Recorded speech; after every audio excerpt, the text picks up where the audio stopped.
nothing said. Free freedom, but chain the streets. Reaching beats with broken teeth. Can't see you, this parade. Don't think the social red. Kings and queens of contradiction. Filled by hashtags, no conviction. Here they come, it's a bunch of them misguided. Wrong side of history, but they're excited. Screaming loud for the chains they're in. Protesting nothing just to win. Lighting fires with no direction. The circus full of misconnection. Blindfold pride, fists in the air. They're fighting for nothing, they don't care.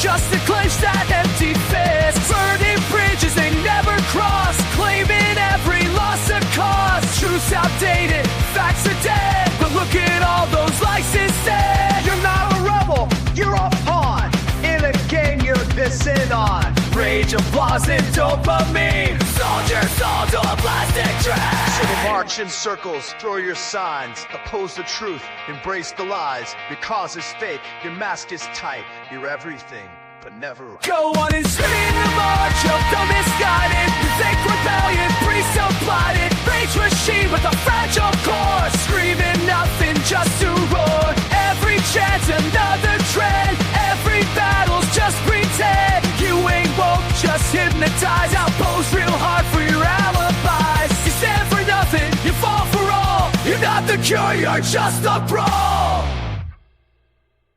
It's a day for a day. It's a day for a day. It's a day for a day. It's a day for a day. It's a day for a day.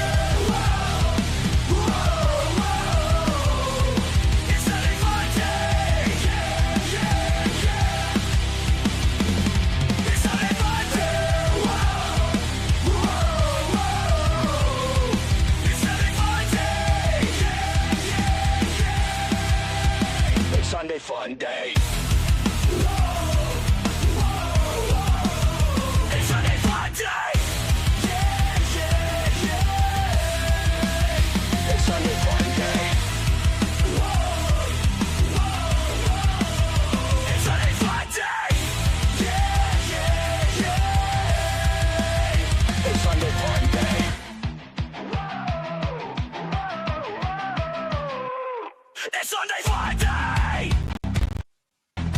It's Sunday fun day.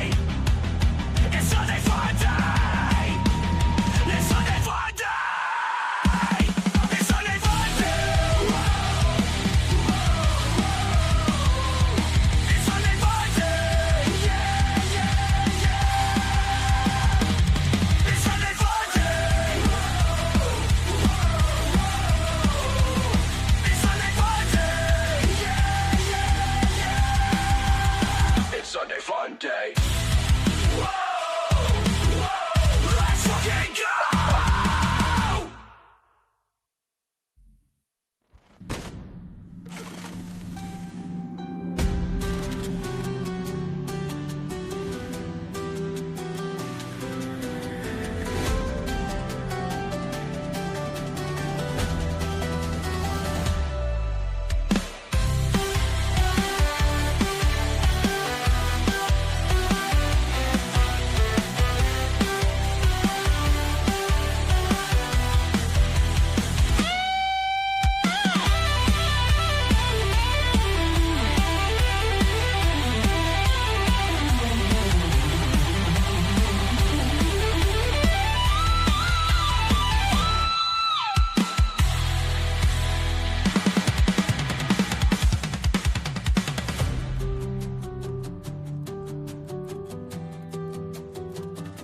Let's fucking go.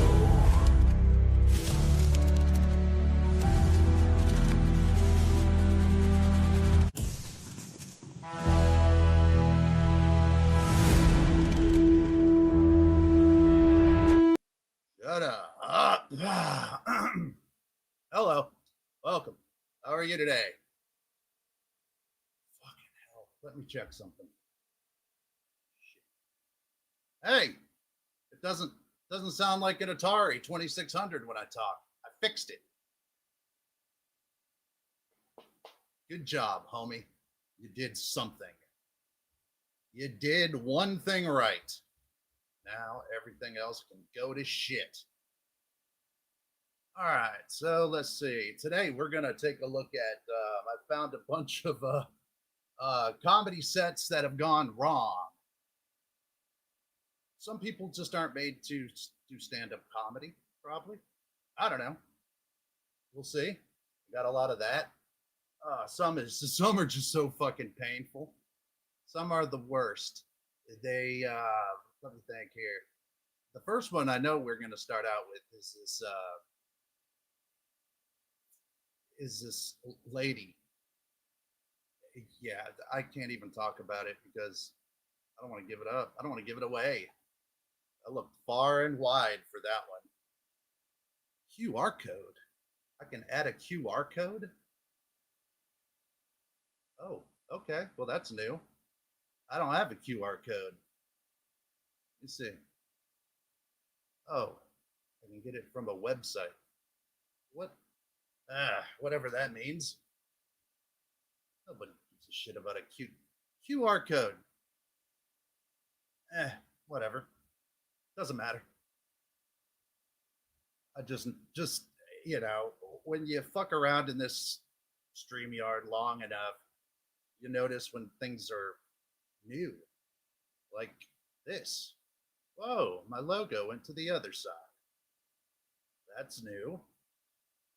All sorts of new shit in here. What's up? Bunch of new boring stuff. All right. Man, what a fucking weekend. I was dad all weekend. Had to play dad this weekend. That's fun. It was fun when I mean, it's still fun, but it's like they were a lot funner when they weren't all teenagers. Damn. Teenagers scare the living shit out of me. They could kill us. Unless they watch me. I'm smoking a cigarette. Give me a second. There we go. Ooh. This has turned into my favorite flavor. Citrus. Pretty damn good. I hate citrus. So that's that. Pretty damn good. Great nicotine salts. So how was your weekend going? How did it treat you? Hopefully better than mine. Mine was fine. I had a good time. But alas, I hope your weekend was the dope jam. Oh God. Let's see here. Say hi to you sexy bastards. Let's say hi to you sexy motherfuckers. How about it? How about it? Hey there!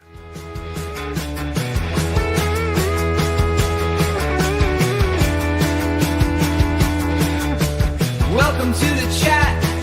It's Timble time. Gigi's got a tune that's truly sublime. Each guest comes in and the beats start to play.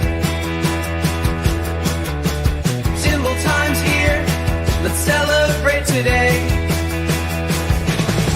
Oh, it's Timble time with Gigi on the beat. Feel the rhythm, everybody move your feet. Welcome one, welcome all to the show so fine. Every guest gets the groove, it's Timble time, yeah.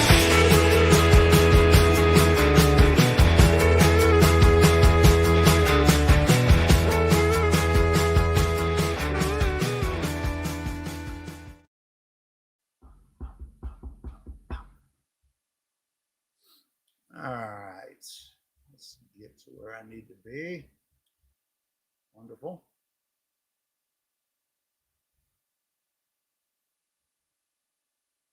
All right, Alex first. Give him a prize. Alex, hit him, man.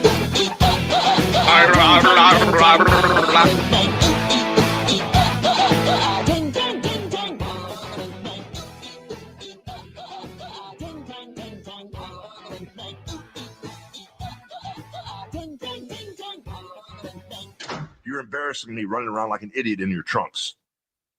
What do we got for Calyx? Tried adding a new one. Didn't work. Apparently, I don't see it. Oh, damn. Oh, damn.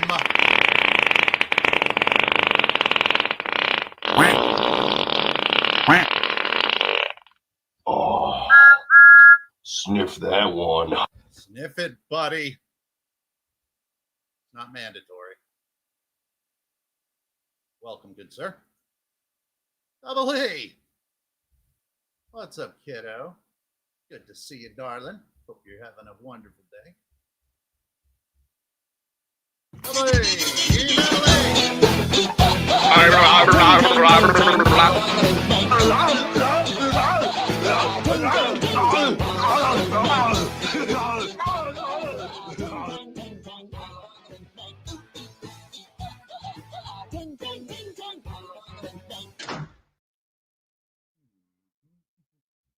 Oh, I know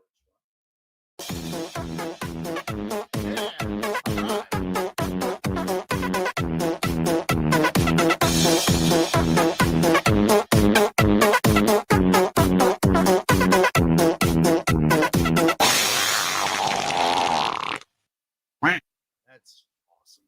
That's the best. That's the best one. Good to see you, Natalie. Whoa. Peter Benton. Peter Benton is awake. Or am I early? Yeah, I'm early. But I bet he's still in bed or on the couch or sideways in some way. Probably laying in a fetal position. Getting ready to go back and start the week, right, Peter? Huh? You ready to start a new week? There, Hoss? Peter Benton!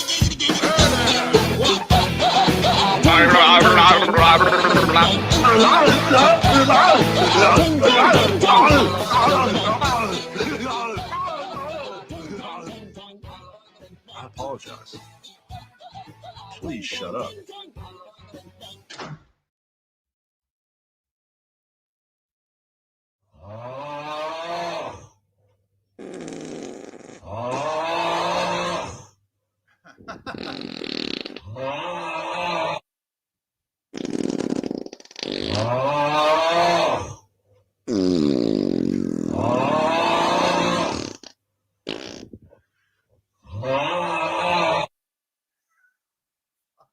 Hell. Time I hear that. At what point are you not even sleeping? I mean, at what part do you is it not sleeping and just fucking yelling? I don't think you can mix the two.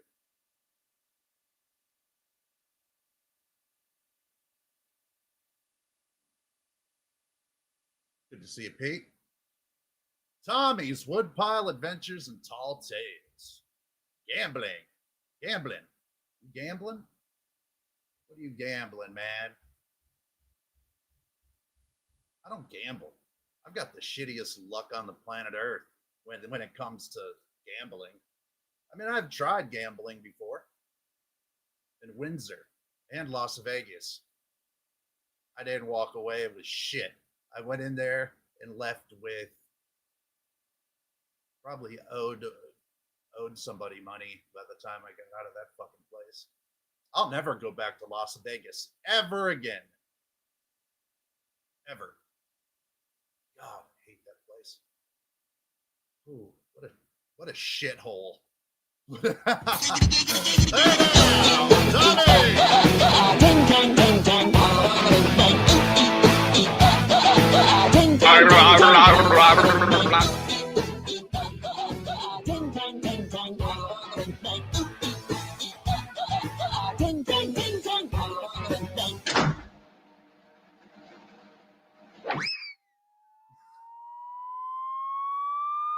just love this.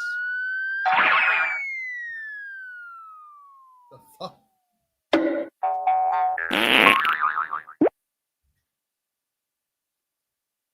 Made me laugh. Made me giggle. Fuck is it?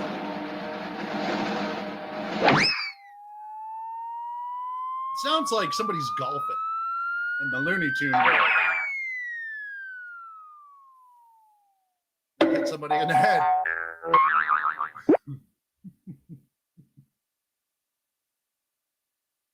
I just need to get more Looney Tune noises. Welcome, Tommy. Tommy. John P. What's up, little brother?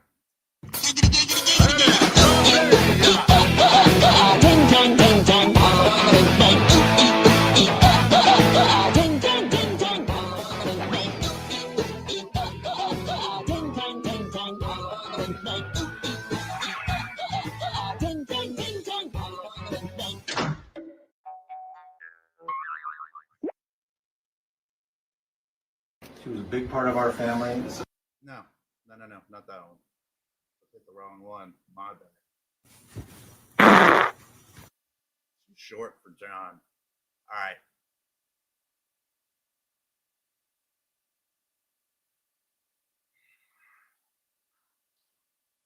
Nicotine thing wasn't working if it's falling out of my mouth every 5 seconds when I'm talking. John, a better one. John, let's see. John. Here you go, bro. Oh yeah, what up, baby? Oh, yeah. Oh shit, let's do this.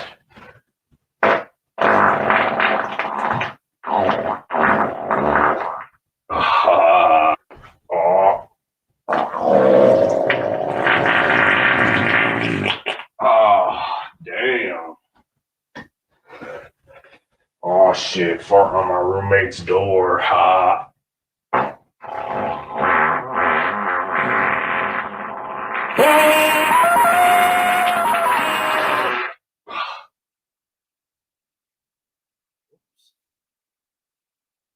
Anyway, thank you, John, for hanging out, brother. Good to see you. Good to see you. Hope your little girl's doing well. I saw yesterday that one of the little ones isn't feeling so well, so I hope she's doing good. Oh, what the hell? You sat up playing GTA, huh? Look at you, man. What are you doing?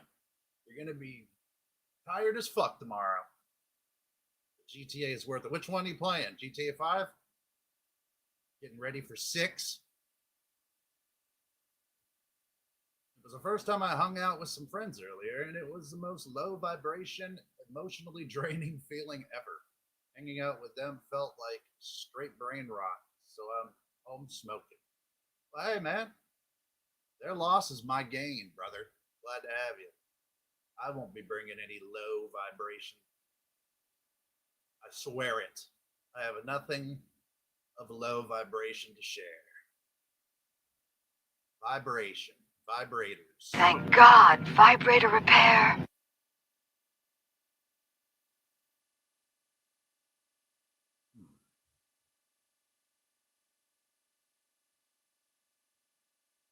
Yeah, we're going to see some of that. Most of these bad comics that I'm going to show you have a problem with instantly reaching for the lowest hanging fruit. And that's low vibration. There's one guy who talks about his daughter having AIDS. That's probably not a good thing to joke about. Or there's this one guy who's on here that we're going to bump into who makes gay jokes, but they're not gay jokes. They're just observations, but terrible observations of just the lowest hanging fruit you'll see. But my favorite one we are going to start out with is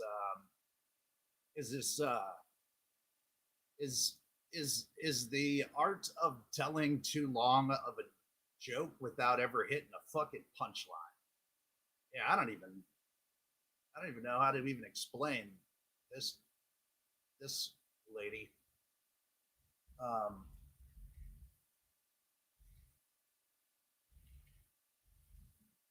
I've met people like this. Where's she at? Where are you, lady? Let's see.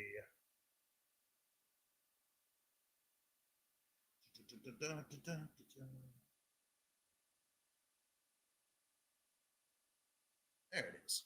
All right. We'll start. Oh, yeah. There she is. We'll start here. I'm going to tell you straight up that she's probably the worst I've ever fucking seen. This chick is the worst. She's the pits. She is the pits. I don't even know her name. Doesn't matter. Let me cue it up a little bit.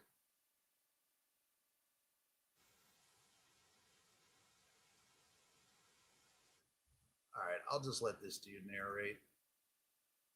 If there's anything I need to add, I'll do it. Here we go.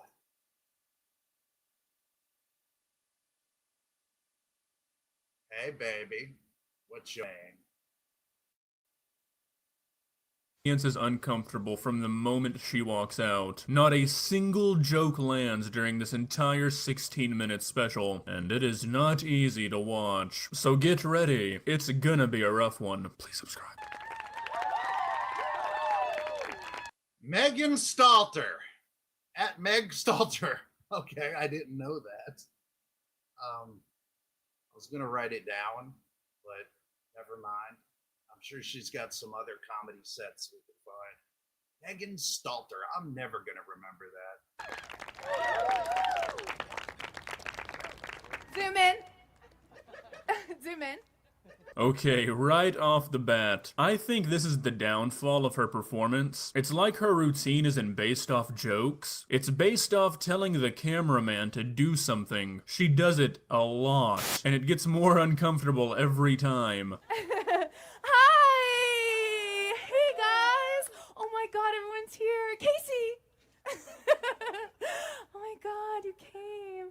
Barnes & Noble. Get a shot at Barnes & Noble. Hi. Oh my God, it's Creaky. Everyone's here. Oh my God. No, that's not funny. Cut that. Oh my God, it's only like 30 seconds and it's so bad already. Wow. She hasn't told one joke. She hasn't said one thing that's been funny yet. And this is HBO Max, which you would think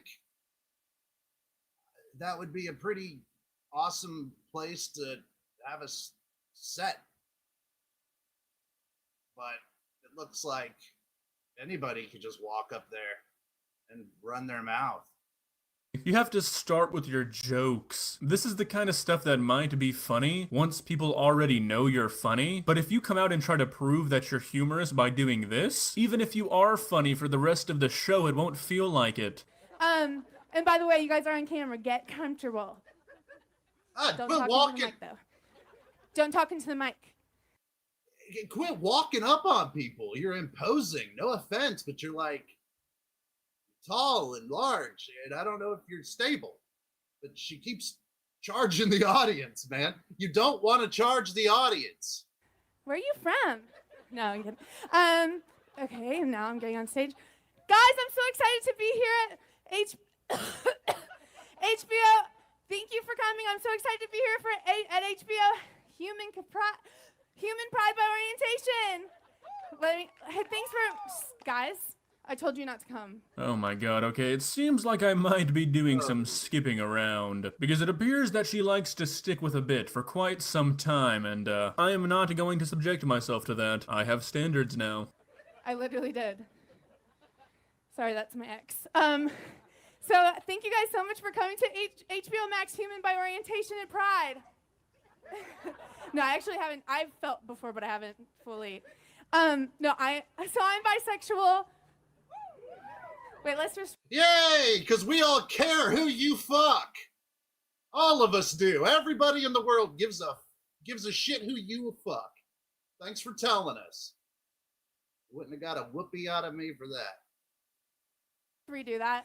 when I say I'm bisexual, I would love it if you got up in the air and just was, if you stood up and then you said, oh my God.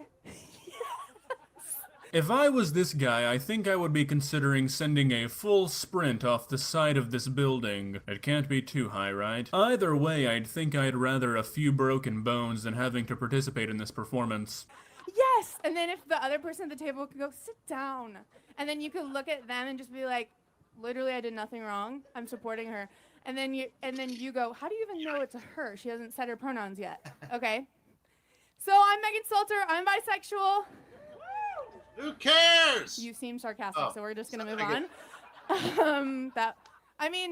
That was weird, right? Audience interaction is a good thing, but she is killing her show by doing this. She actually had some pretty good comedic timing with the "that was sarcastic" comment, and you could tell it kind of eased the audience and made them a little bit less uncomfortable, but then she went straight back into sprinting up to audience members, sticking a microphone in their face. No, I'm so excited to be here tonight. I want to talk a little bit about, where do you guys know me from? Don't say hacks. Anyway, I'm excited about performing. I'm excited about, ooh, I actually look really gorgeous right now with the hair in the wind. Not a single joke. Jesus Christ. I knew somebody like this. Somebody, yeah, I'm already thinking of who they are in my head. Who thinks they're way fucking funnier than they are. And rambles like a nonsensical, stupid idiot. Has been told. There hasn't been a story, there's been no build-up to anything. She's quite literally said the same 2 or 3 things over and over again. HBO Max is a, pretty big streaming company, pretty big media company. That's kind of what I thought until this mess came up on stage. Now I think Coconuts,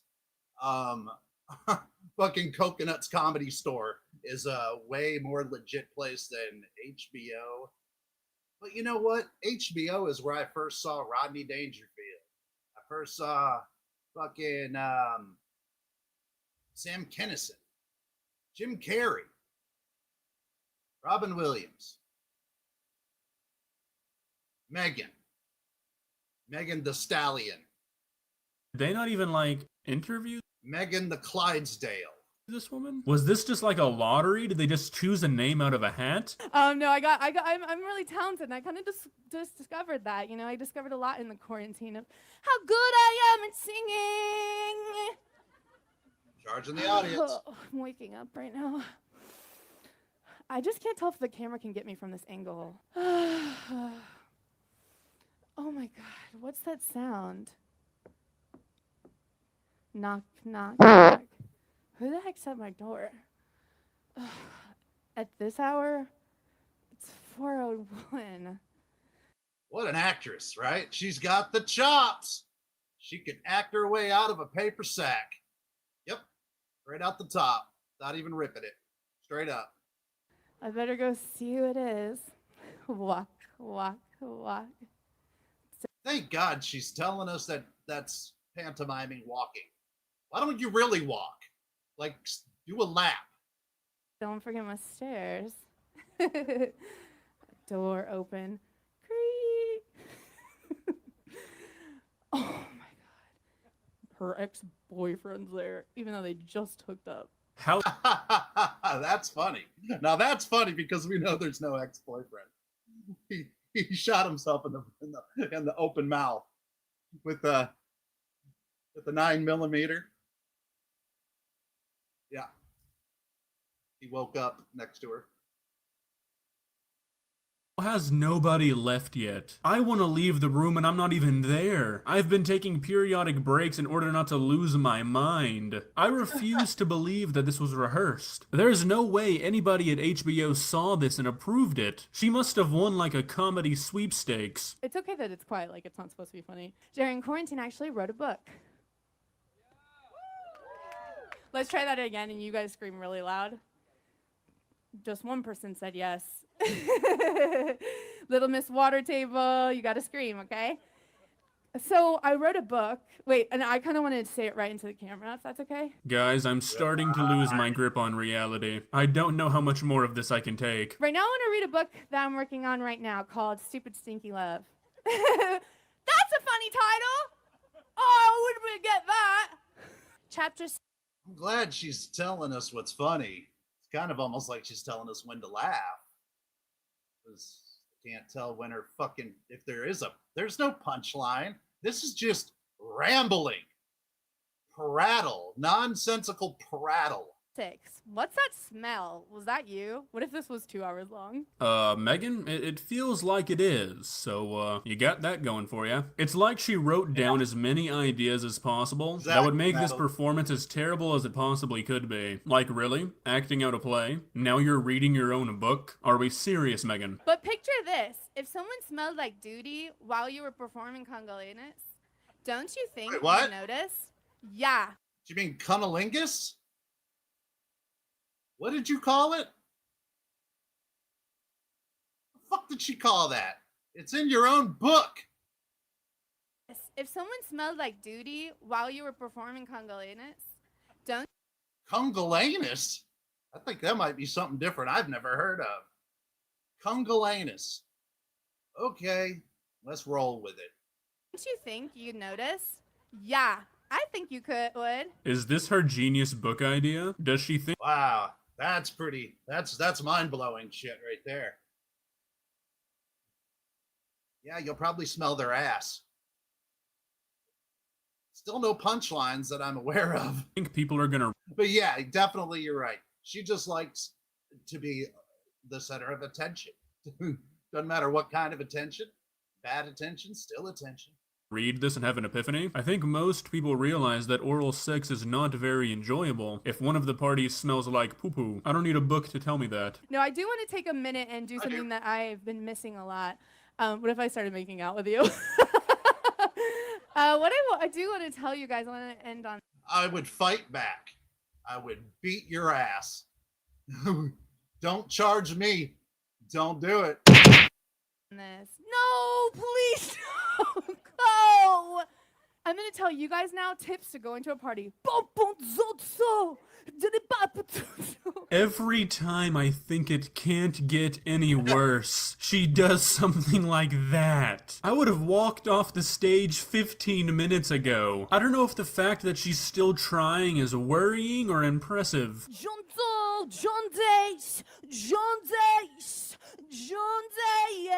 Veronica, I love your finger foods, but I'd rather be fingered instead.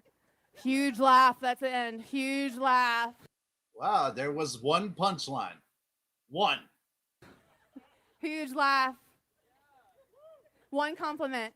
Kidding. But yeah, that's pretty much the end of my set. Thank you so much, guys. I don't think I've ever been so thankful that a video is over. Wow. So that's Megan. Shit, I can't remember her name. Stadler? Straddle? That's Megan. And I'd love to tell you that they get better from this point on, but they don't. God, they don't. They get so much worse. Yeah, you know, though, but there was. What's worse is I don't even think she knew she is bombing. You know, I think she thinks that like total success right there. She's gonna get off that stage and wonder where her contract is for her sitcom.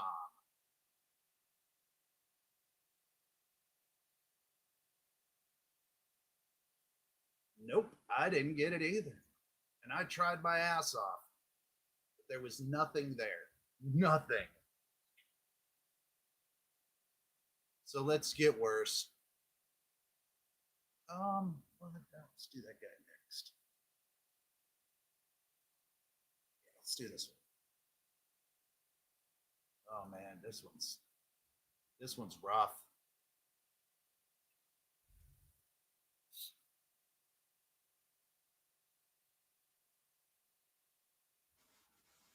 Trust me, we can get way worse than Megan Thee Stallion, and this is gonna prove it right here.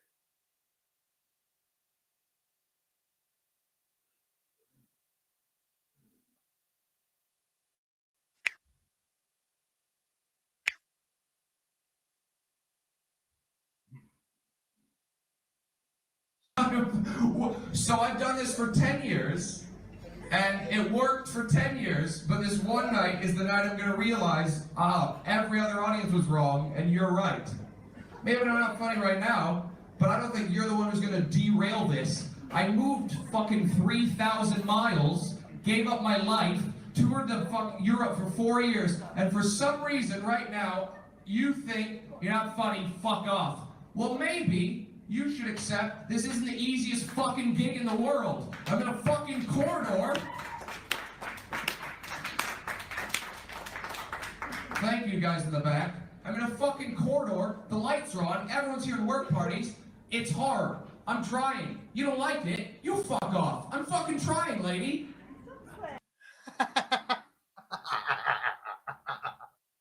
Everybody wants to hear that set. This shit ain't easy. I'm trying my hardest up here. Stop swearing. It's comedy. If you wanted a clean comedy show, go to a clean comedy show. You don't get to dictate what happens. Oh, Who are popular clean comedians anymore? There's no Bill Cosby anymore. Thank God. Is there clean comics? all right. The show will continue now with less energy than before. Oh, now he's gonna punish us. He's gonna punish the audience. Here's my best joke, which you might not like. My friend Sarah, she calls herself a feminist, but she misappropriates the word. She was like, oh, I would never convert to Islam. I was like, oh, that's crazy. I didn't ask. She was like, yeah, I'm like the opposite of a woman of burqa. I was like, no, you're not. I know what I mean, but you're not. Because if you were the opposite of a woman in a burqa, you'd just be a naked man in a blindfold.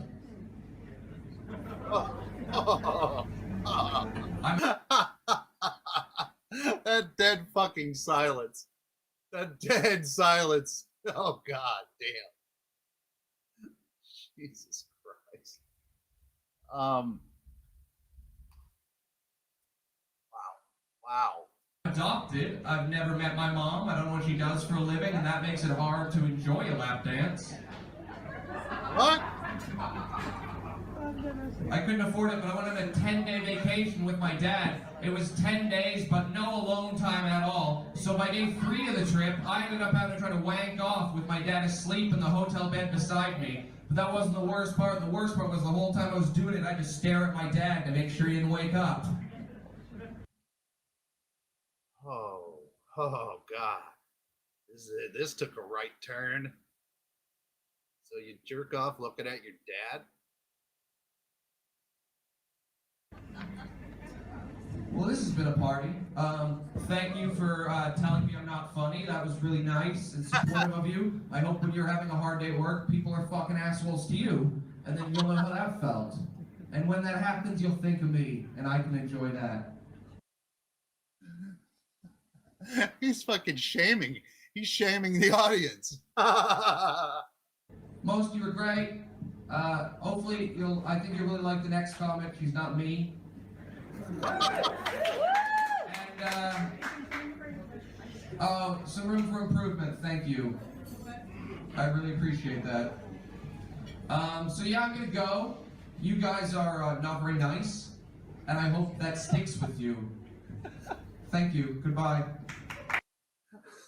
You guys are not very nice. Because we didn't laugh at the burqa joke. Was that it? Because I didn't laugh at burqa. I mean, sorry. Durka Durka, Muhammad Jihad, Papa Sherpa Sherpa, Bacala.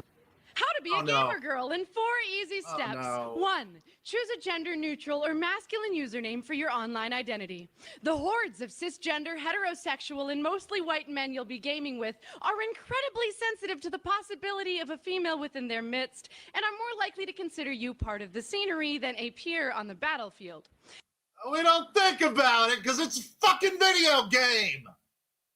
If you started gaming when you were young, naive, and starry-eyed, and have the misfortune of an unchangeable feminine username like Jigglypuff Sparkle Fairy, prepare your defenses ahead of time. That's my name on every game I've ever played.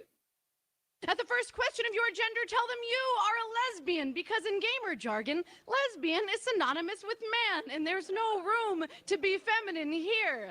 2, become an expert in everything. Complete every side quest, earn every achievement, be prepared for any reference or joke, because if you're not, fake gamer girl alert! Suddenly, that low-cut shirt you're wearing was not a choice you made because you felt good about your bomb-ass cleavage when you woke up this morning. Suddenly, you're a succubus. You're only in it for the attention. Because what real gamer doesn't know that the skeleton hanging by its ankles from the ceiling of the Bjorn Ice Caves on the island of Solstheim in the Blood Moon expansion of the Elder Scrolls 3 Morrowind was obviously a Star Wars reference? Fake geek girls. 3. What the fuck is the problem here? She's rambling. God, what is it? What is it with that? Be willing to accept the fact that you, yes, you are single-handedly responsible for the degradation of the modern-day gaming industry because you keep demanding better representation for women, even though you already have a diverse selection of skinny, scantily clad, and/or heavily sexualized white women to choose from. Whatchamacallit? Everyone remembers their parents when they used. Wow. Was one part of that even remotely humorous? Fuck no. That was awful. That was fucking off. God awful. All right, now this dude. All right, this is the kid. This is a guy who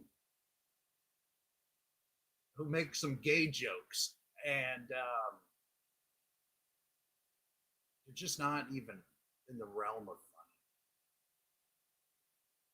to do them when they were little kids, right? When they were little kids, they used to do bad things. Remember what your parents used to do, right? My mom would be like, "I'm gonna get the fucking belt," right?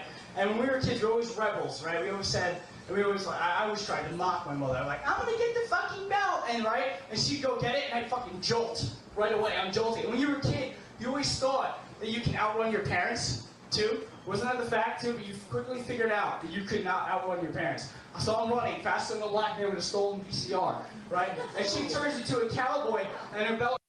faster than a black. Okay, he just said he was running faster than a black kid who stole a VCR. The fuck year is this? Nobody has to steal a VCR ever in the history of VCRs. They gave them away. As her whip, she's right away. This is where you give up. This is where you give up. So you start saying, "I'm not gonna put the dog in the dryer again, I promise." She's dragging me off like chainsaw with my legs in the back.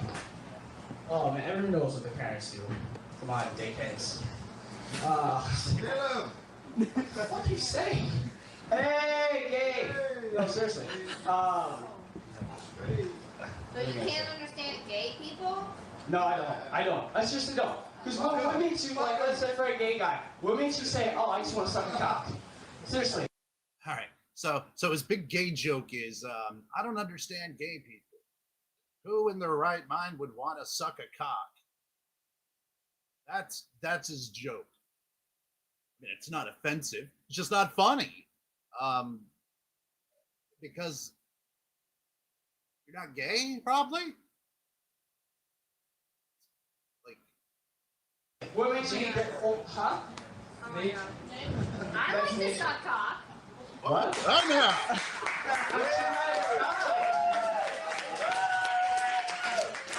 How does that signify that you're gay? You're not. I don't know. You just said, "How do you like to suck cock?" I'm saying if you were a guy, you have to pay attention to dumb fucking blonde. Yeah, you dumb blonde. You didn't get the joke. It's simple. Didn't we clarify during my stand-up that I'm not natural blonde? Whatever, you're fucking blonde. It doesn't matter. No, Look at you, I'm you're blonde, not you're dumbass. That's it.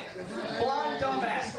And thank you for reminding me. I met a girl one time, and I asked her what her name was, and she said Dolphin. Okay?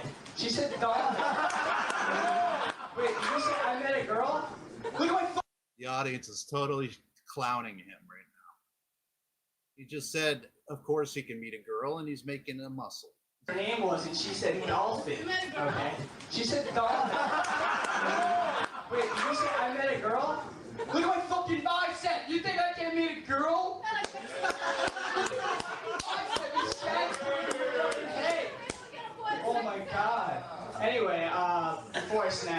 fucking stools all over the place. I'm gonna leave. Thanks. Sounds nice. Well, they gave him a bigger clap than what I thought because they were booing him mid-set. Yikes.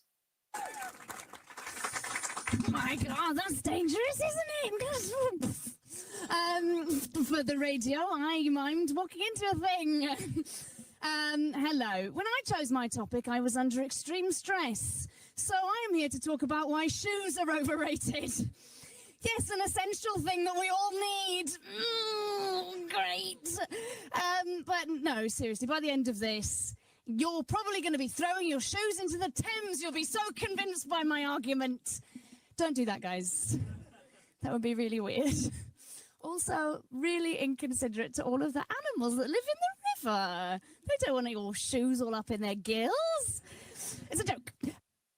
Oh. Yikes. She had to tell us that it was a joke. Thank God. Thank God I knew where to laugh. Wasn't quite sure. You're driving, eh? Driving, taking a long drive off a short pier, brother. You could do that in San Diego.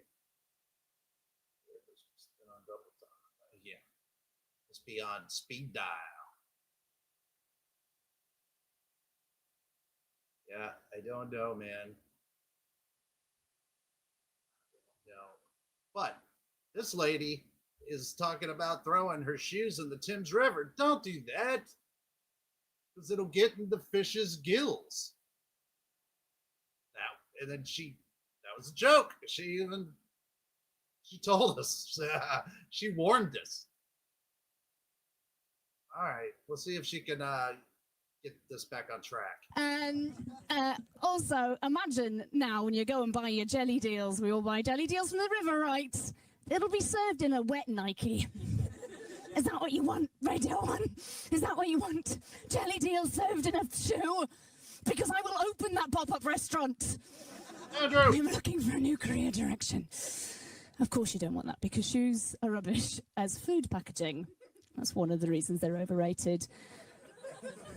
Also, other reasons that they are overrated. I asked my boyfriend why he thought that they would be overrated, and he said, never trust anything that has a tongue and no throat. And now I am single. What? Because that is a fucked up thing to say. I'm just joking. We broke up before that. And now I have to move all of my shoes out of his flat. And that is mostly why I chose shoes. Why do I have so many shoes? Oh, God. Hey, look, if shoes didn't exist, you wouldn't have this stereotype of women being obsessed with shoes, right? And sexism wouldn't exist. Shoes create sexism. I'm saying if we get rid of shoes, there'll be no sexism. Like, the poster for The Devil Wears Prada would probably be different. Yeah. Radically different. Just imagine the future without shoes. Also, think about how clean and tidy all the streets would have to be. You think they'd have to, like, have a law that if you had a pet, you'd have to follow it around with your hands on its bumhole. Because you wouldn't be allowed to let it go. And that's going to put off a lot of kids at Christmas, isn't it? So if shoes didn't exist, there would be far fewer animals getting thrown in the canal at New Year's. Come on, guys. No, but seriously, also socks. Like, what? I mean, I love how the applause sign is just like it's just lit up through the whole thing. like we're not even gonna fucking brighten it up. We're not gonna flash it to make sure there's a laughter. You're on your own, audience. Socks, they do so much of the work, yet get so little of the credit. Like the 3 other guys in Coldplay. What's wrong with socks? You know, think about those dweeby people who wear sandals and socks. If there were no shoes, they wouldn't be dweebs. And if they weren't dweebs, think about the confidence boost that would give them. They'd probably be inventing cures for cancer or teleporters. Shoes are stopping us from teleporting. They're Yes. And also, how am I going to move 60 pairs of shoes? I don't have 60 shoe boxes. Who's got 60 shoe boxes? Apart from enthusiasts for Harvest Festival donations. I'm going to have to carry them in a bin bag, which will inevitably split over the street, and it'll be very humiliating. God, I hate shoes. I'm so lonely. Yes, no, I have broken up with my boyfriend, and I do need to move all of my shoes. But I've got lots of socks, as I said, and some of them are really beautiful, and I can fit all of my socks in one medium-sized bag for life. But apparently moving out just my socks is not enough. That's why I think shoes are overrated. Thank you very much, Radio 1. I've been Nadia Kamal. For Nadia, everyone. I mean, not very good, but not very. I mean, I don't know. Oh, that was from BBC. Great. Have to get rid of that one. BBC always gives me trouble. I can't play anything. I friended a fundamentalist Christian on Facebook because I wanted to fight. And now I'm ready to commit murder. Thanks for the laugh, Sam. Now, what the she called me the Antichrist. And as soon as she said that, I wanted to kiss her stupid fucking lemon face because I have a viable method to promote world peace. Woo! I guess I'm the only one excited about that. All right. Well, check this Scheissen out. Okay. All right, here's how I know she's right, that I'm the Antichrist. Okay? So, the Antichrist is supposed to come out of the blue. Nobody knows who they are. And they have a viable method to promote world peace, and they're an atheist. Boom! Got all that Scheissen down. All right, what else? What else? My middle and last initials are A and C. Oh, what am I gonna do? Yeah, so I'm the Antichrist there. Yeah, you got freaked out. Oh yeah. Now then, why's the other reason I know that I'm the Antichrist? Because I scare every fucking rapist that ever tries to get his hands on me. Boom! That's right. I'm possessed. Stop trying to save my goddamn soul. It's like I told my Catholic husband. If indeed there is a hell, that is where I'm going. Stop trying to save my goddamn soul. What a delivery. What a coherent delivery this is. Fuck. I told my mother I deny the existence of the Holy Spirit. And shut her fat trap. Oh yeah. How come he doesn't work on fundamentalist Christians? Damn it. It's okay. It's okay. Don't worry about it. Don't worry. It's a little emotional. 3 different dudes trying to rape me the last year and a half. Oh my God. He's laughing at that. Trying to rape you. Well, you know what? Every time a guy tries to rape me, I gotta go with a little bit of banter. Little bit of banter. I like to screw with him a little bit. Oh yeah. It's fun. I think it's funny. You know what else is funnier? When I pull out my crazy eye, the fuckers run away. Yeah. Recently, saw some dude beating a puppy. I said, don't do that to a puppy. He comes over to me, starts yelling in my face, like, somebody tried to steal my dog. Somebody tried to steal my dog. Comes up in my face. He spits in my face. Whip out my crazy eyes. Boom, there he goes. You get your ass back over here and I'm gonna put you into agony. Because here's what I'm gonna do.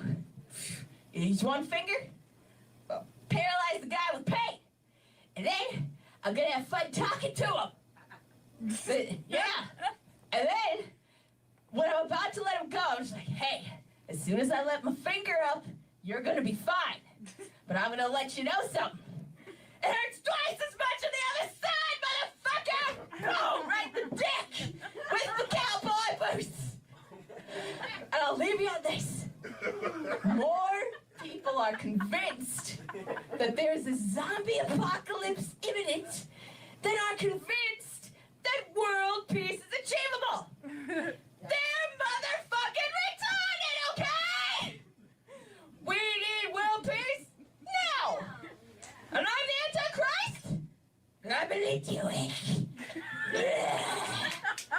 I'm Emily AC. I'm the Antichrist.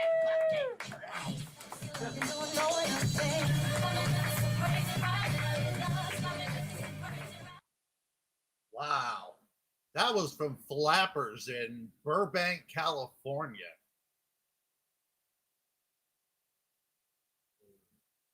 Ugh. Come on.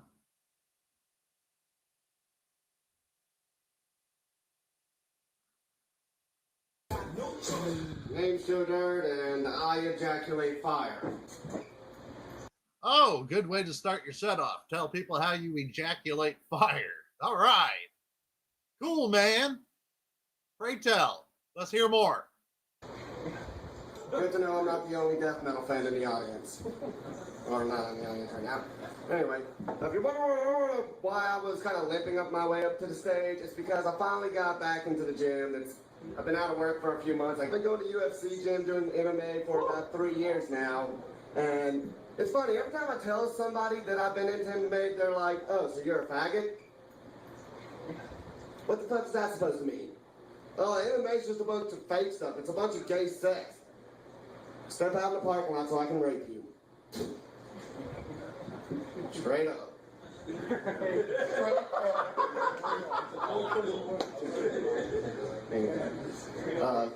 Yeah, it's kind of strange being one of the few metalheads in Baton Rouge because nobody here listens to metal. They're all obsessed with Lil Boosie. I don't like his music. He sounds like a kind of intelligent dude, but he fucking dumbass for paying off whoever. His music sucks, straight up. I listen to... My favorite band is a band called Acid Bag.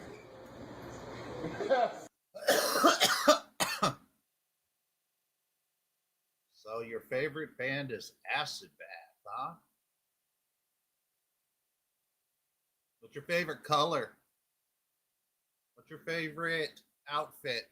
I want to know all about you, man. Yes. Yeah. But we're talking... Those of y'all don't know who Acid Bath is. They're a band that never really got famous. That's a true mark of a music fan. If you listen to whatever's new, like Beyonce or you're not a music fan. If this was 1985, you'd be running down the street going, "Where's my cherry pie?" Go crawl in a hole and die somewhere. Listen to some fucking real music. Cherry pie. My whole life is cherry pie. I'm now known as the cherry pie guy. JC Lane. Listen to something you're not going to hear every day, but... What? Recently somebody, graffitied up, the gravestone of Dimebag Darrell. Give me 5 minutes alone with them.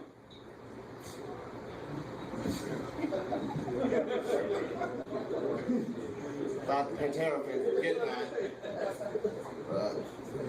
that. I'm a Pantera fan, and I have no idea either what you said or what it meant.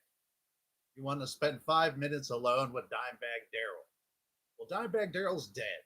He was shot on stage by a lunatic fan. I don't understand. Again, probably, I don't know. It sucks being a metalhead nowadays, because when you tell people you're a metalhead, they're like, oh, you listen to Nickelback. You look like Chad Kroeger from Nickelback. Don't diss Nickelback. Look at you. Tell me this dude's not a dead ringer for fucking Chad Kroeger. This is how you remind me of what I really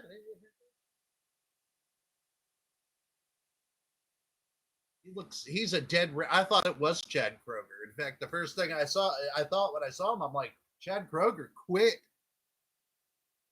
And he's now a stand-up comedian. Yeah, Nickelback. Woo, woo. I'm about to listen to the sound of you screaming like a bitch when I put my foot up my ass.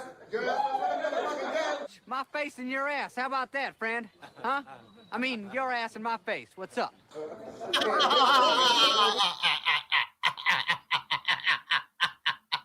That's the funniest thing. I needed a laugh. That's the funniest thing yet. What did he say? I'm about to listen to the sound of you screaming like a bitch when I put my foot up my ass. Girl. When I put my foot up my ass.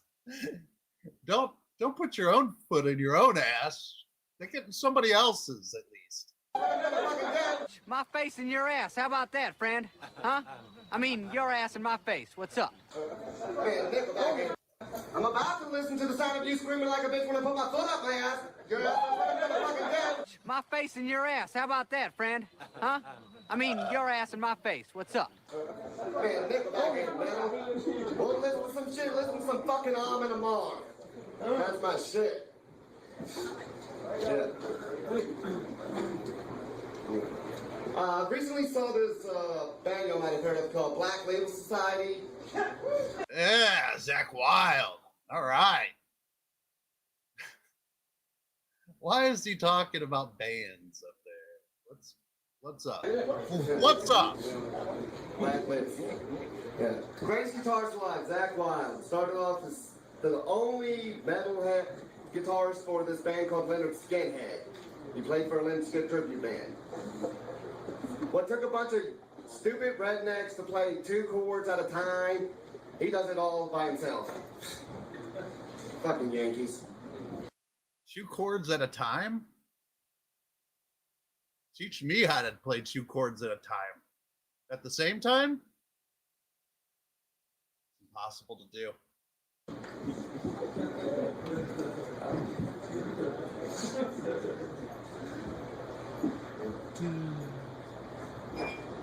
He's thinking. Fuck, I lost myself.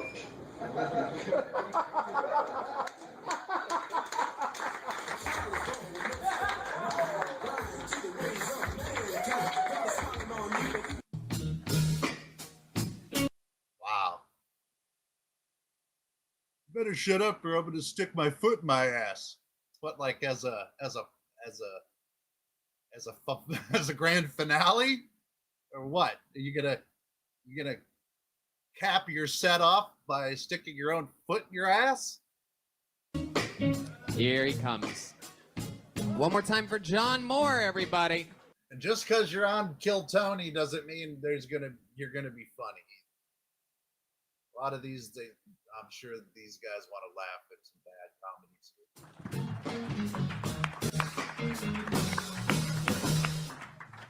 What is up? I'm actually just looking for the bathroom. Could you guys point me? I really was going to go to the bathroom, and I'm glad I did not. So I'm here with some friends from Dallas. Going to talk about my buddy that I was in the Army with. This guy is a legend. You guys may have heard of him. I'm not going to use his name, but he's got a foundation with Gary Sinise. He has earned a lot of money. Great guy and hysterical guy. Only reason I bring him up, one of the funniest guys I've ever met, right? This guy, when we were in service, huge. 6'7", 260. Well, then can he come up and do the set? Because if he's the funniest guy, he's got to be funnier than you, right? 6'7". Stepped on an IED and lost all 4 of his limbs. Yeah, I do not tell jokes about this guy for obvious fucking reasons. I had one serious question about his dick. He got his wife pregnant, so that question has been answered. And truth be told, like I said, he's very funny. He's got a ton of stage time, more stage time than all of me and the other comics put together. But at least we're all put together. You know what I'm saying? Oh, Jesus God. fucking Christ, John. What the fuck? My God, you just came up and told a story about your funnier friend. Why didn't you let him sign up? We would have loved to have a fucking funny guy with no limbs up here while you're up here telling these sad stories. You're right, I'm sorry. How many of you think it should have been him that gotten blown up in the army, huh? Yeah. How about that, John? John.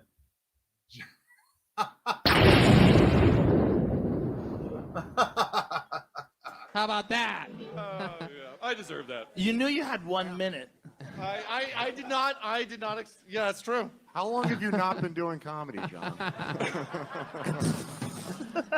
A long time. So you drove in a car from Dallas with a bunch of comedians like, man, we're going to do a minute. If we get pulled, I hope we get pulled. And you're like, ah. Yes. Really? Yes. Bobby was driving, in my defense. He is a terrible driver. The guy that was just on here. Yes. Just making sure it's not the Tourette's guy. I would believe you. So here we are. You were really in the Army? Yeah.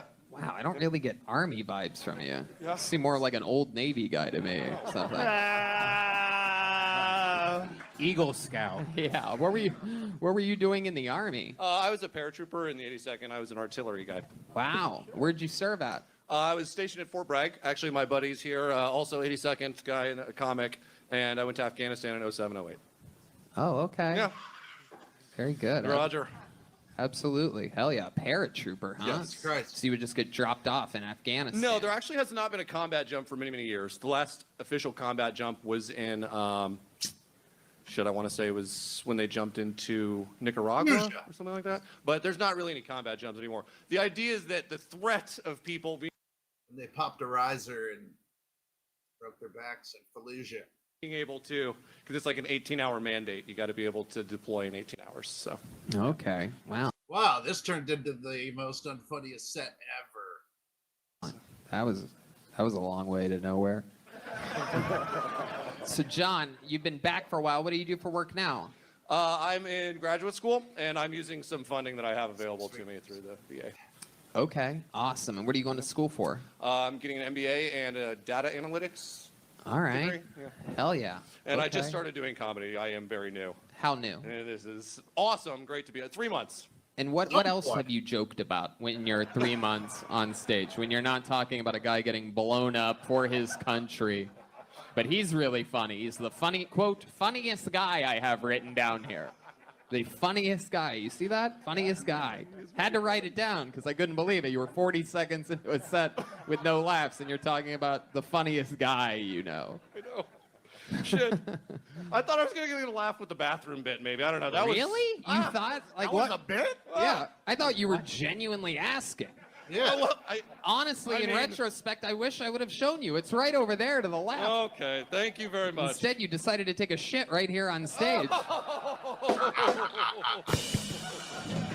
mean, I don't know. What else have you joked about? Tell us. Give us a. What's your shortest joke that you have? I did a joke about how silly QAnon is, and like I'm not surprised that people believe this shit because they've been lying to us about everything for years. You guys remember Pluto? Yeah. It's almost incredible how bad you are at this. Like, I mean, honestly, I've seen people do some horrible shit, but there's always like one or two people in the audience that like maybe need attention or something, or like want to show they have a different sense of humor, and they'll laugh. The amount of silence that echoes, like I can hear the Westin Hotel, like people ringing the bellboy fucking bell across You know the what's street. confusing? You're a good talker. Yeah. Like, how do you not know that you're not funny? Inexperience. Yeah, 3 months in is that's very. But weird. are you funny like in conversation with your friends and just trying to figure out how to do stand-up? I mean, yeah. Yeah. Maybe. Like, what's the time that you made your like? Did you make your friends laugh on the drive here from Dallas? What'd you do? We were talking about Bobby's driving, and my buddy said, "Did your parents yell at you a lot, like as a kid?" And I said, "Obviously not." Did you hear that? Did you hear that right before everyone was laughing about the baffling. silence? This is so baffling. It's actually incredible. I'm going to have you do another joke because I'm shocked at how quiet the room can be. Again, normally when people do bad here, there's some noise, like you can hear something. But right after you hit a punchline, It's like you're missing an ingredient and the bread won't rise. like yeast and water. Yeah, it's like, what's wrong here? This flour ain't doing shit. It's wilting. Flour on a tray. Okay, do another joke. How many want to hear another joke from John Moore? Oh, thank you so much. This guy's so bad, it's actually amazing. It's Okay, incredible. here's a This joke. is It historical. is great to be here right now. This is so much. This is actually this is really fun. Fuck, guys. I don't know. A Come joke. on, just a joke. You got it. You got it. Don't do any sound effects. I want to see if we can tap back into this. I had an STD scare recently. I got one. Yeah, not a scary one though. It's curable. Like, this is a curable joke. So one pill, the joke is gone. But I should have known better because I didn't use a condom, which is stupid. But also, I once had a girl tell me that I have the biggest dick hole she's ever seen. That can't be good, can it? Just leaving the front door open like that? Come on in. Wow. There was a parakeet that laughed at that, a jungle bird of some kind. Very interesting. Have you ever thought of doing everything differently? Yes. Have you ever thought of like completely starting from scratch? Like Yeah. just tearing the paper off the wall? Yeah, I do it honestly, I do it every, I've only been doing this 3 months. I've told a lot of jokes maybe 3 or 4 times. Those jokes I've probably told 4 or 5 times. Do you have a big dick hole? That's what I've been Yeah, told. what are we talking about That's here? what Like, I've been The hole, where the pee comes out. Right, but like how big can it be? Like, Like a is pencil? it from like the top to like, I mean, how does it work exactly? Yeah, can you fit a dime in it? Like, how do you judge how big a pee hole is? You know, like a mouth of a Gatorade bottle, you know? Like, No way, you don't have that. it's not that. No, what's it like? What's it really like? Well, I Describe mean, it looks for like us. a urethra. I guess it's just maybe like, you know. Number 2 pencil, number 3, number 4. Ooh, Is it a unknown. Sharpie marker, perhaps? Perhaps a No, definitely not a marker. perhaps bro. the tip of a pool stick, or Definitely not. Number 2 pencil, maybe if it was sharp. Whoa. But I wouldn't, I mean, okay, so in the Army, they say that when you get an STD test, it's called getting rotted off the range. Have you heard this before? No. So when you go to the range... No, in we've ba- never heard of anything that you've talked about tonight before. when you go to the range in basic training, it's a bunch of guys who don't know what they're doing. And so, like, they got to make familiar. sure... Go ahead. You got to make sure there's no bullets in the gun. So when you come off the range, you lock your bolt to the rear, and then you see the range master, and he sticks a bolt down the end of your rifle, and he like taps the firing mechanism. So they say when you get an STD test that you got to go get rotted off the range because they stick the thing. What? It's so stupid.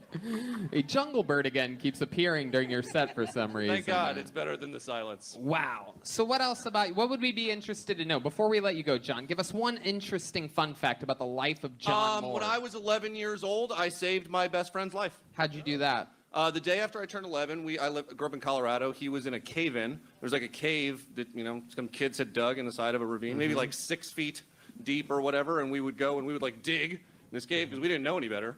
And it just fucking collapsed on my buddy one day. And it was actually 3 of us. My really good friend to this day, he's got 3 kids, was buried like under 5 feet of dirt. My other friend was buried up to his waist. I ran and I got help. 2 adults came. They dug my friend out. I went to a house. I called 911. I went and got his mom. She fucking chased me all the way there on my bike.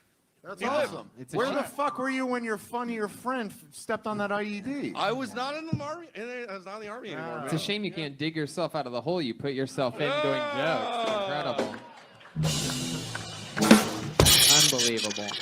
But I'll tell you, John, as far as you know, a lot of people come on this show and they struggle and they're new and it happens. But I'm telling you, there's something so magical about the way that you do it. You know what? Thank you. I know that that's an insult, but I still appreciate it. No, You seem likable, so thank you. there's that. Yeah. Yeah. Yeah. Well, I'm serious. I appreciate it. Yeah. Genuinely. This is fun. Hell Thank you, yeah. everyone. There he goes, John Moore, everybody. Come on, give it up Have a for nice night. John. See you, John. Yeah. That shit made me so sad. That was unusual. It was. That was like I don't know what that was like. It was a special kind of silence that happened. I owe you a couple too. He seems smart. Yeah. Yeah. That's why it's weird. Yeah, it's It's baffling. All that. Hopefully he doesn't try to paratroop off a bridge tonight, you know what I mean, after that. All right. Wow. Wow. Yeah. For that one. At least it ended on one that was semi-funny.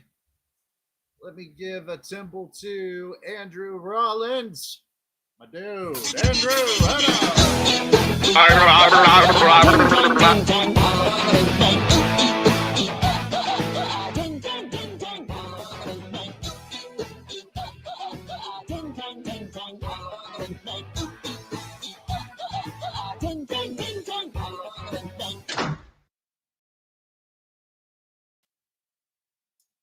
Hold on, my fucking browser shit. Hold on, give me 2 seconds.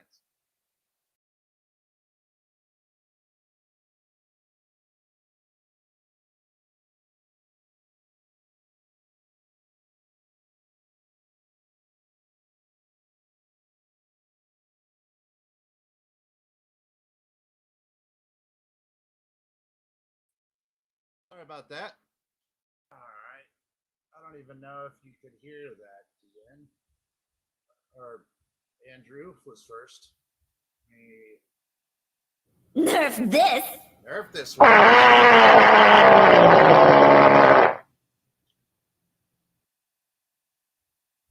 Yeah, you know, it seems like when I'm dipping through, you know, back and forth from tabs, it's eventually going to happen.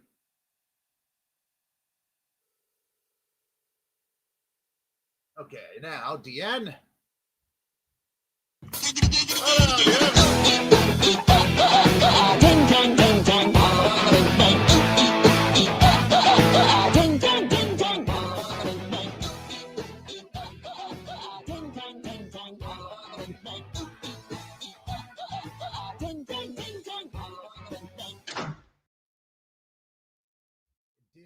Did Andrews come through?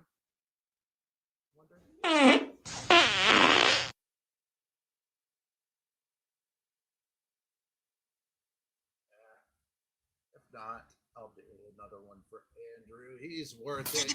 Andrew! You can't handle the truth.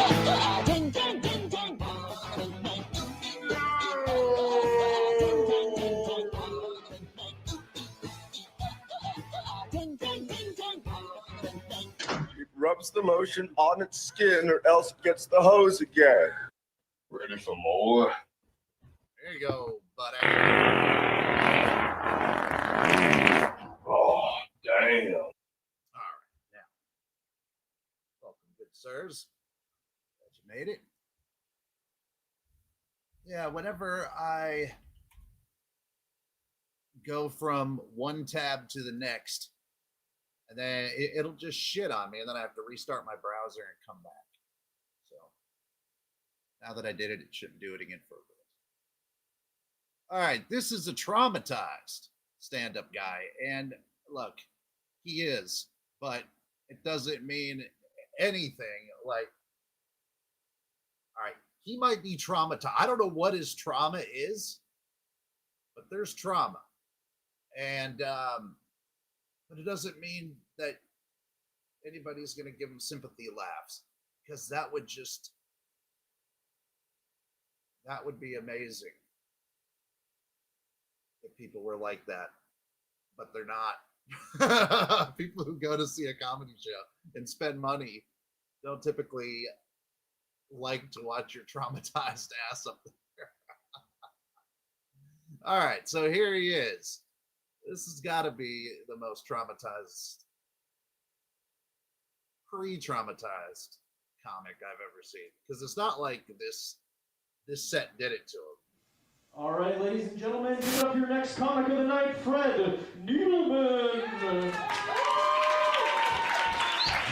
Hey, all right, folks. High energy right off the bat, but he's gonna have trouble getting that mic off. Who's ready for some comedy? Huh? Oh, no, but seriously. Well, all of us saying that we're at the Laugh Factory. I mean, this is where they manufacture laughs. And it's a whole factory. It's all they do. All day long. There's a whole bunch of funny people making laughs in this factory. Who's ready for this Y2K bug? I know I'm not. I don't know nothing about my Hewlett-Packard computer, and what's worse, I haven't called an exterminator in years. Years. All right, that's a joke I wrote a while ago. It usually goes better.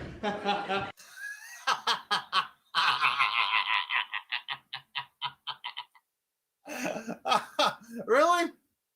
The Y2K joke from the start didn't kill? Damn. I thought that was going to get all the giggles at the factory. You're going to have all the factory workers laughing. All right. I have a small confession to make. This is my first time doing stand-up comedy in over 10 years following a personal tragedy, and I've just been living my life like those years just didn't happen. But now I have accepted the fact that my wife died in a house fire, and I'm ready to get back into the game. So I'm gonna ask one more time, are you ready for some comedy? All right, so my wife and I were watching TV the other night.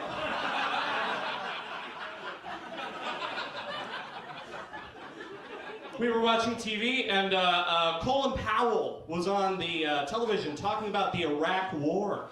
And I was thinking to myself, are we really going to trust this guy to make important political decisions? I mean, the man can't even pick a race. Is he black? Is he white? Is he black? Is he white? I don't know. So the other night I was at a house fire, bonfire. I was at a bonfire. Now, at least he's doing callbacks. See, those are called callbacks, where he's going back to an earlier joke and playing off of it, making another joke.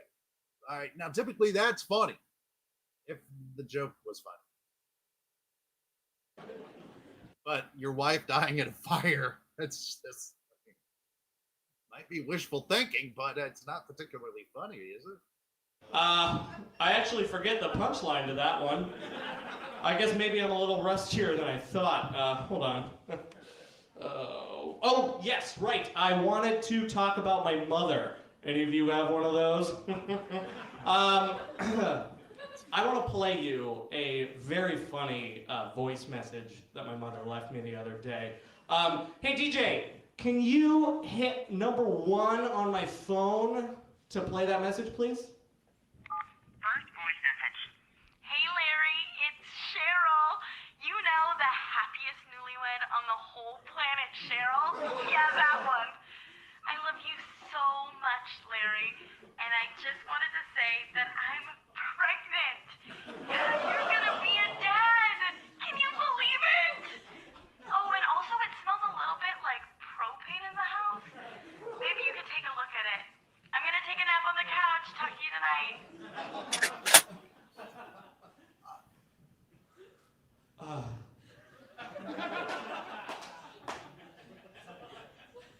That was the wrong message. I've actually never heard that message before. DJ, can you please hit 7 to save it? Message erased. Oh my god. Next message. Hi, Larry. It's your mother leaving you a voicemail. Call me back. A voicemail.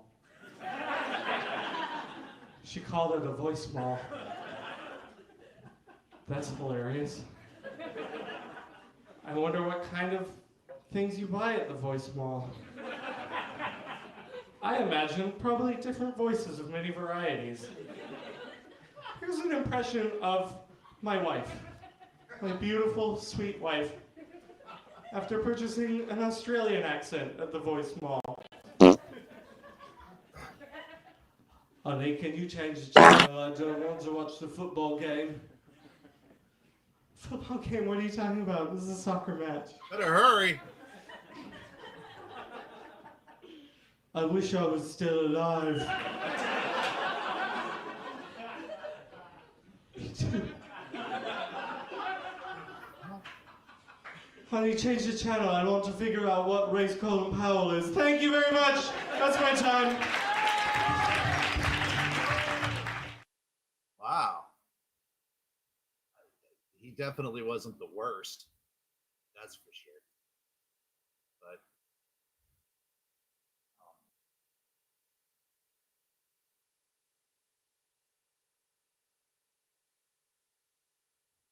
this guy's the worst. He's one of the worst.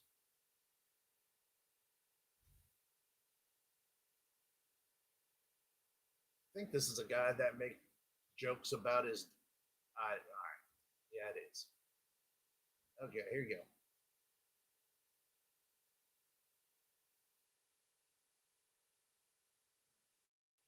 You guys ready for your first comedian? Yeah. So all the way from Saigon, Vietnam, people came together for Tron Van Wick.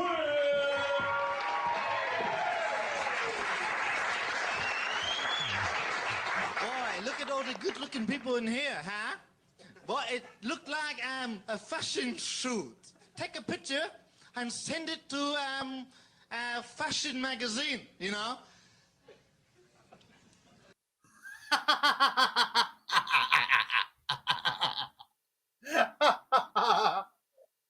All right.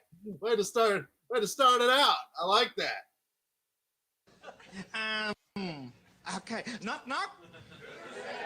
Pow. Pow pot. Run away if you have glasses or he will kill you. Pow pot kill people if they have glasses because they thought they're intelligent. So that is what he killed people for. It's crazy. If you did not know that, that's the joke, okay? I love it when they explain the joke to you. You know what I mean?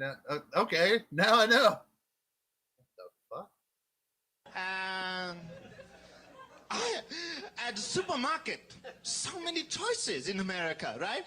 100 cereal, 100 soup, 100 juice, right? And my wife can't make a choice, so she bring it all home. I come home, so much food, and I say, honey, what are you crazy? What, we are going to waste this food? And she said, John, shut up.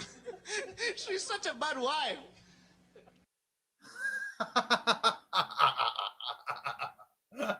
The audience is not having it, man.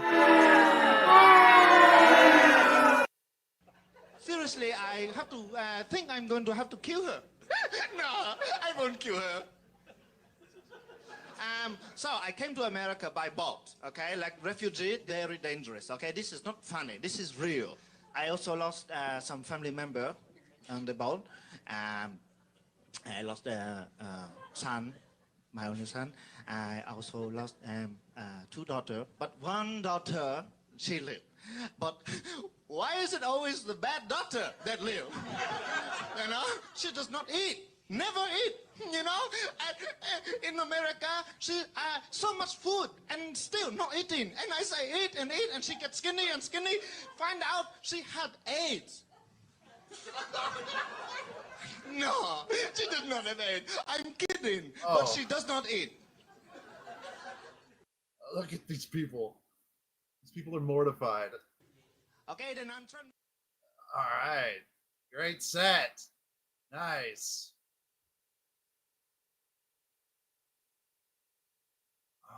Okay. Joking about one of your kids having AIDS. It's always a big hit with the crowd, right?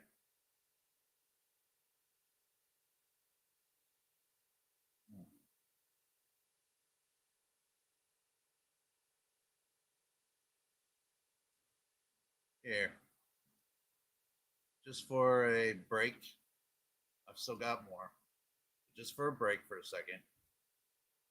I want you to chill to this. Yeah? This is for you.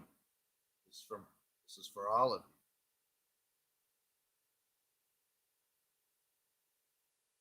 It's a dope song called I Have Sex by Scoochie Boochie. I put the cock in Caucasian. Oh, hush, Mr. Bird. I'm making a hit. I'm doing raps. Thank you.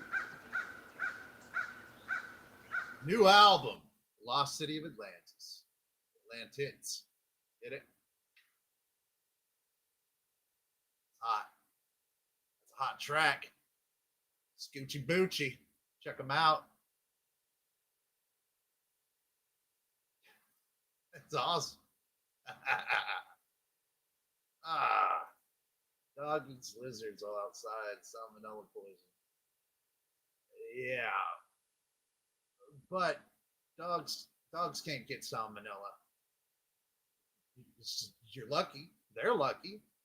Somebody's lucky, but they still make their tummies hurt because they're fucking lizards. See, Andrew's from Florida too, so he knows dogs and lizards, cats and lizards. Cats will kill lizards and bring them to you. Like, hey, look what I've been up to, and this is for you to enjoy. You eat this. And they'll leave it there on your pillow. I've had a cat leave a mole on the floor. Like a little mole, little shrew thing. Fucking weird. All right. That was just a little musical break for you. Get your vaginas worked up.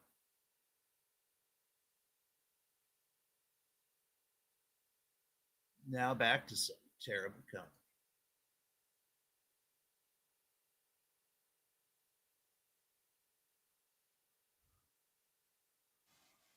Oh goodness. Look at this. Look at this cat.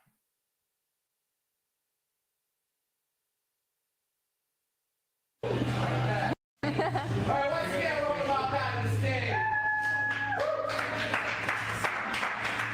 I don't know what you did. You put like some setting going on. I didn't click anything. Yeah. All I did was change it to video. Yo, everybody. All right, everybody. I'd like to start off by saying I think there should be a law in this country that says anyone who makes it to the age of 35 without having any biological children gets $1 million from the government. Now, how freaking awesome would that be? Finally, you give people a reason to stop filling the world with their dumb, stupid kids. I mean, do you know how much damage a single baby does to the environment? Jeez, I mean, the funny part's coming. I mean, it's not that hard to stop making babies, people. You just pull out. It's easy. All you do is when you're having sex with a girl, you just pull out your. Why is he changing colors up there? That's the first thing I noticed. This dude is going from awesome color to awesomer color. I mean, he'll be blue in a minute. And come all over the bitch's face. And if she has a problem with it, that green is not a good look for homie.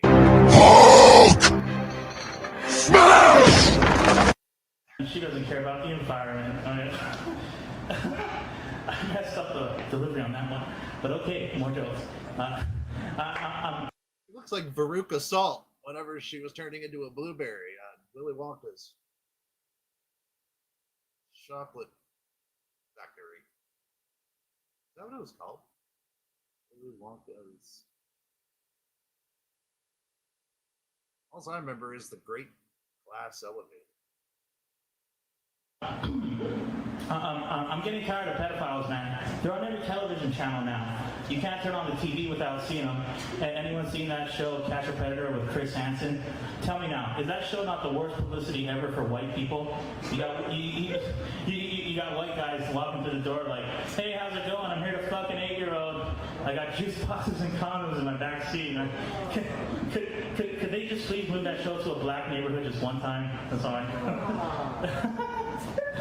That's all I ask. All right. All right. More jokes. More jokes, people. More jokes.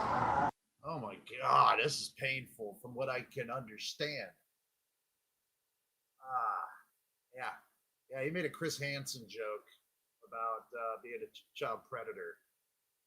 He just said that he has juice boxes and something else, crayons in his back seat. Probably not funny to be the predator. More jokes. Here's some advice, fellas. When you look like a predator.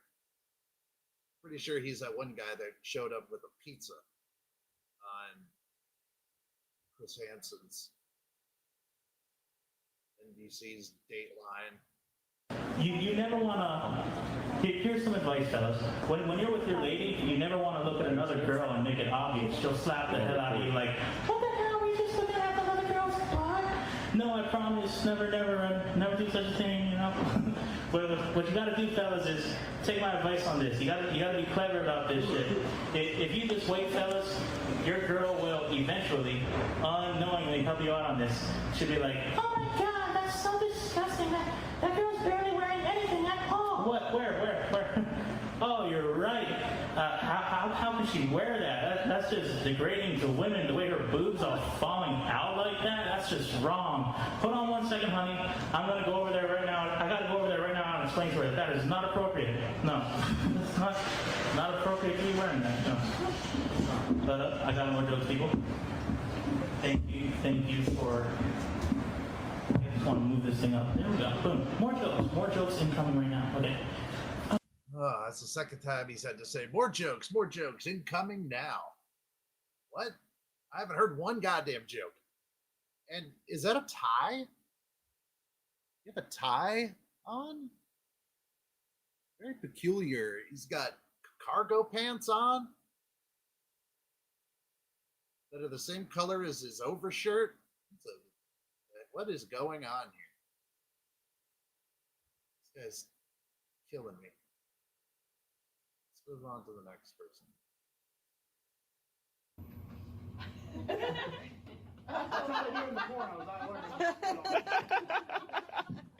See, works every time. True story that actually happened in Indianapolis. I'm used to it. I usually tell chicks that it only first time it's ever happened, but that's all.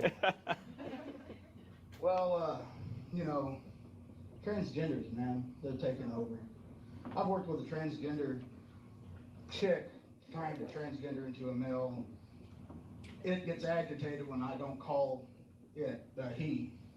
So I've just referred to it as Pinocchio.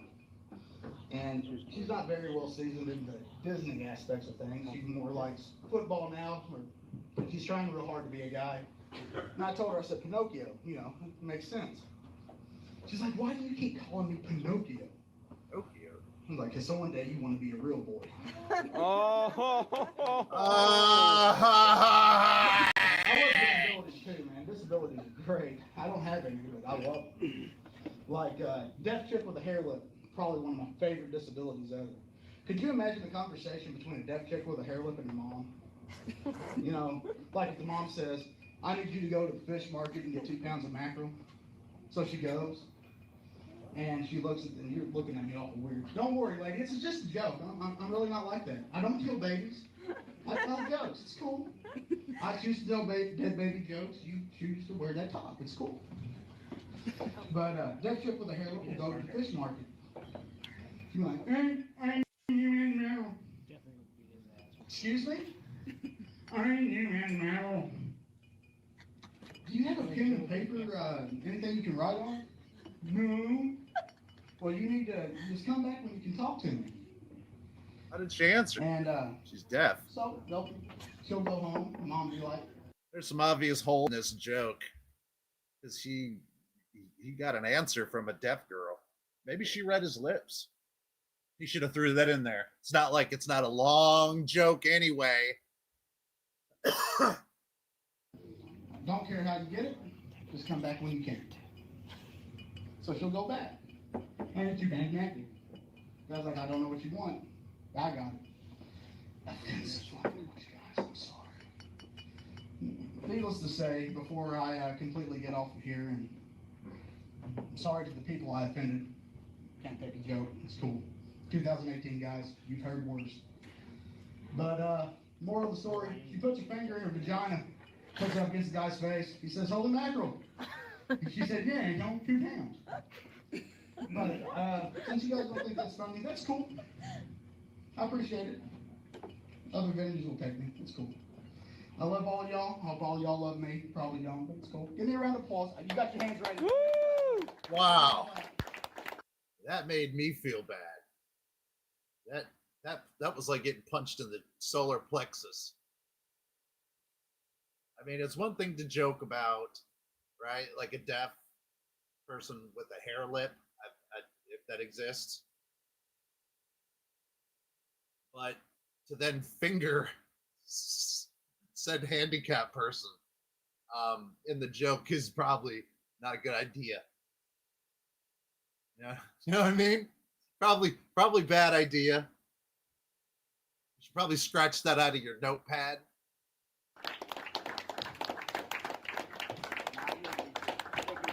Guys, give it up. Gentlemen, come to the stage now. Guys, give it up. Oh, the improv. Oh, the improv. This is his very first time on stage. Would you please welcome Lucio Adami.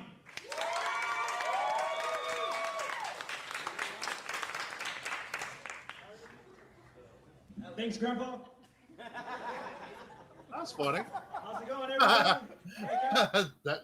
that was funny. Thanks, Grandpa. I mean, whatever. Made me laugh a little bit. But look at this right here. They got a digital timer. So motherfucker's got 3 minutes up there. This could be the longest 3 minutes of his life. Maybe. Maybe not. Maybe he's good. But I know this isn't the Tampa Improv because it says it above. It says Tampa. This is, I don't know where this one is. This could be anywhere. I can't see everybody back here. All right, well, it's okay. I guess everybody heard that I was coming out today and decided to stay home or something. But either way, I'm here. If you have tips or anything, hey, go ahead and help me out. But I guess let's see. It's first time up here. Did he really bring a tip jar? Is that what that is? He did. Hey, so far it's going good right now. Thanks, I'm doing good. But where's all the hot ladies at? Oh, okay, I see some came to check me out, huh? Yeah. All right, guys, y'all better watch out. After the show, I might take them. So let's see what happens.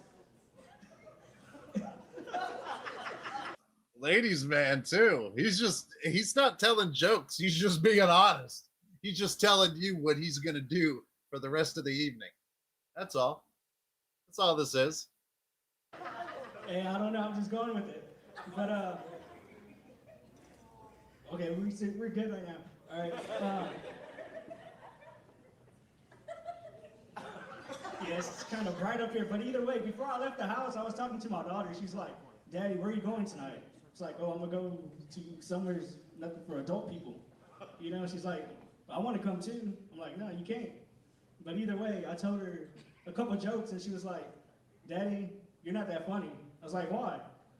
She's like, just because you're not. I was like, yes, I am. Either way, but I'm still out here trying to do my best. And, is that it? I'm glad you're having a good time and everything. That wasn't a joke. That was a lesson. That was a lesson you were teaching your daughter.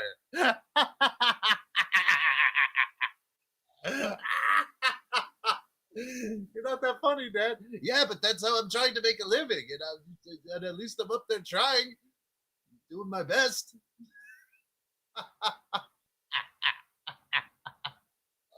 Give us some more lessons. What was the conversation between you and your wife before you left tonight? Give me those sweet anecdotes. He's got 1 minute and 14 seconds left. and I'm telling you, this feels like a straight up hour to homeboy here. But it's all right if I suck. I heard that though, but it's good. I don't see you up here trying to do it, so. So if you have balls, come up here. Let's go. But, okay. So yeah. I would so go up there. So. I would so go up there and just watch the clock. That's all I do. I just go up there and wait for the 54 seconds to wind down. Oh yeah, that's what my girlfriend told me last time. So I just gotta pace myself. Either way, I feel kind of bad for him because he's just kind of like he's not dealing with the hecklers. He's dealing with them by being really nice, which I guess can work. He's like, well, I'm up here doing my best, I don't see you up here, Why don't you get up here? Everything will be all right. Hey, this is good. If y'all want to come and check me out after the show or anything, I'm taking pictures, autographs, $3, all right? Meet me out here in the lobby or outside. But either way, my name's Lucio. Either way, I love that. I love that he always says either way. Just so he doesn't get disappointed in life, It's a good attitude. 20 seconds left. I can milk this clock right now. All right, let's see what we can do in 20 seconds. Where are you from? Where I'm from? I'm from here. Don't worry about it. That's not important. I'm trying to give you some time. Oh, you're trying to give me time? Thanks a lot. Sorry. Yeah, I still can't see that many people out here, though, but I think it's kind of dark. But it's all right. Hey. Oh, thank you very much. Wow, that was amazing. I liked him. I liked his attitude, man. Dude was a trooper. I loved his attitude, man. He might not have been the most funniest or charismatic, but I loved his honesty. He was just himself. And that can carry you for a good bit on stage. It can carry you for 3 minutes. And let me tell you, 3 minutes can feel like an eternity when you're eating a shit sandwich.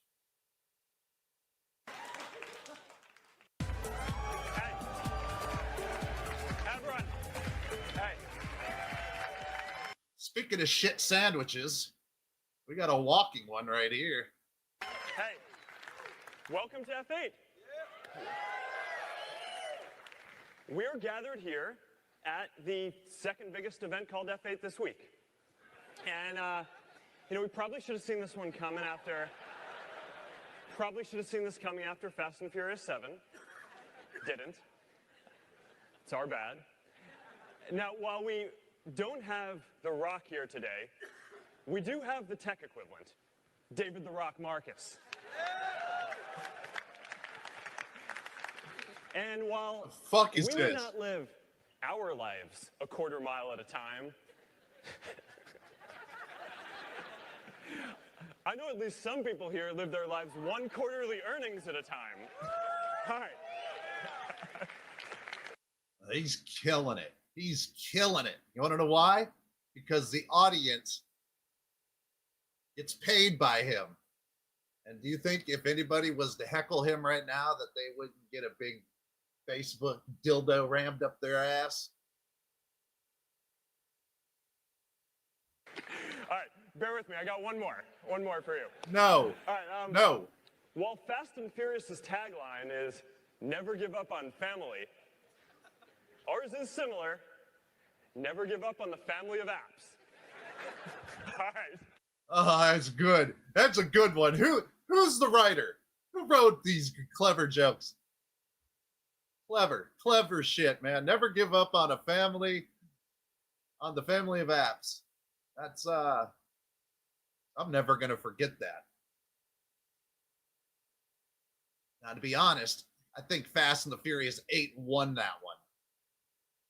Fuck it. What do we got here? We got Facebook, we got Instagram, Messenger, and that looks like WhatsApp.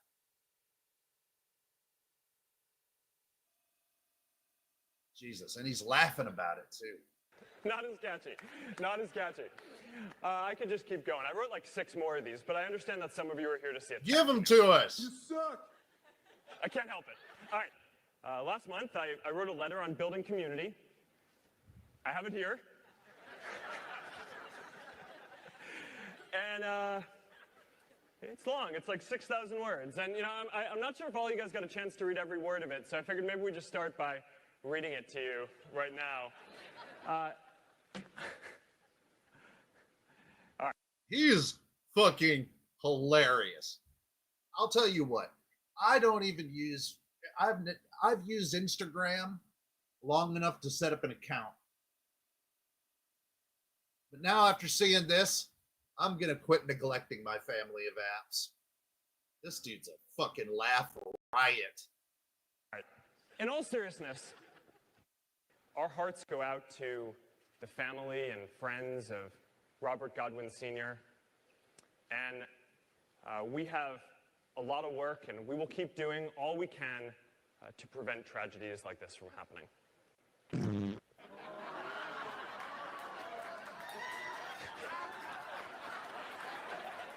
And think about if your daughter is a big Harry Potter fan, for her birthday, you can change your home into Hogwarts. Although I bet some of you were hoping I'd hit the toilet paper button.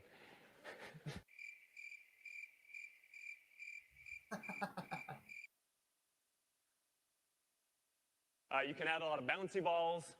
Whoa, I'm a fan of bouncy balls. And we can fill the room up with Skittles, because the future is delicious. So, thank you all for coming out. Fuck you!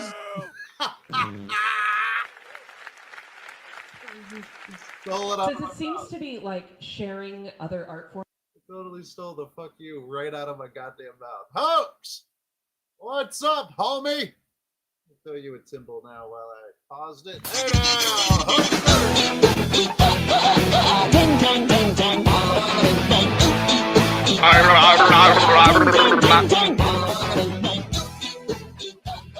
You can't handle the truth.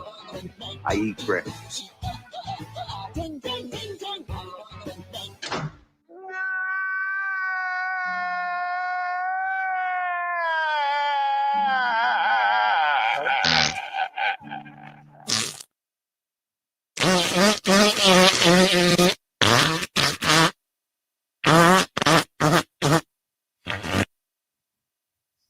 Happiest fart, planet Earth, folks. Good to see you, Holmes.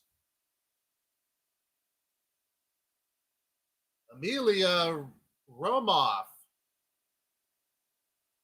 That you do, Mike, tonight. No, I don't mean that in a derogatory way, honestly. Would anyone like to hear a song from my new musical I'm working on? Okay. No. I hate musicals. Men are trash.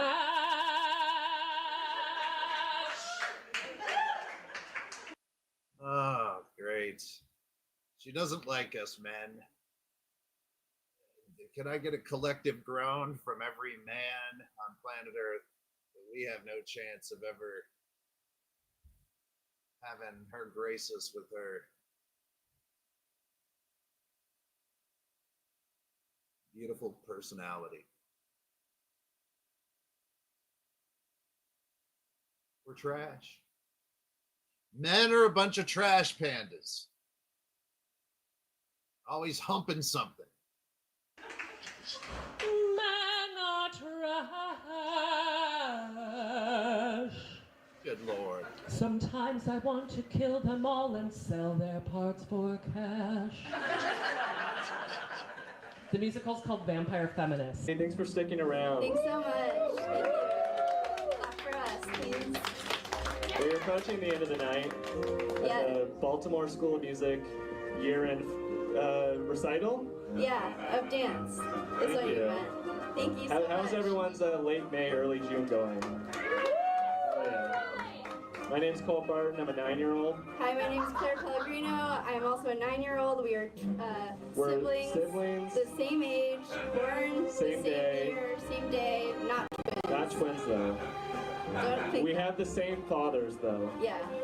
And we'd like to make a shout out to our fathers in the audience tonight. Professional hockey players Wayne Gretzky and other professional hockey players Sidney Crosby. Thanks They're so gonna much for stand up. We'd also like to thank our teacher, Our dance teacher, Mr. Milliman, Yeah. who's also in the audience and has taught us this final dance for the evening. And so we'll now do our final dance, and it's a waltz.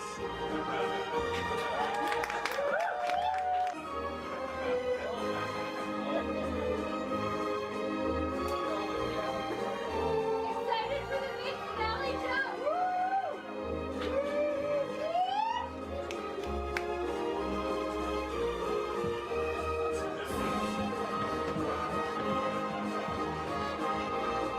What is that?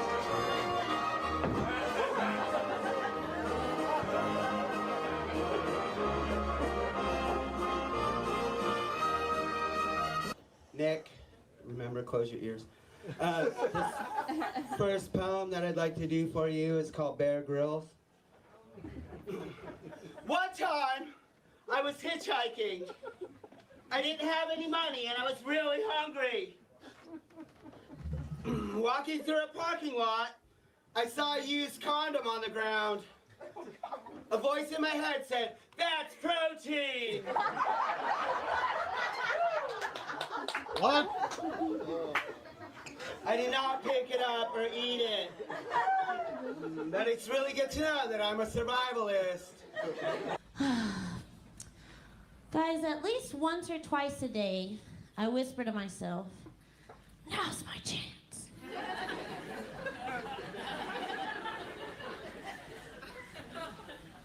That's it. That's how I'm going to tell you what kind of gal I am.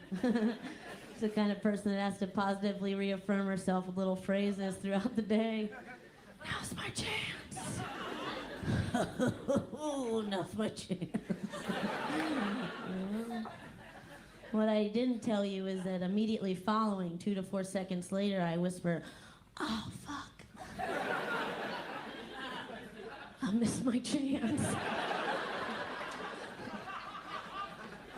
There goes the bus.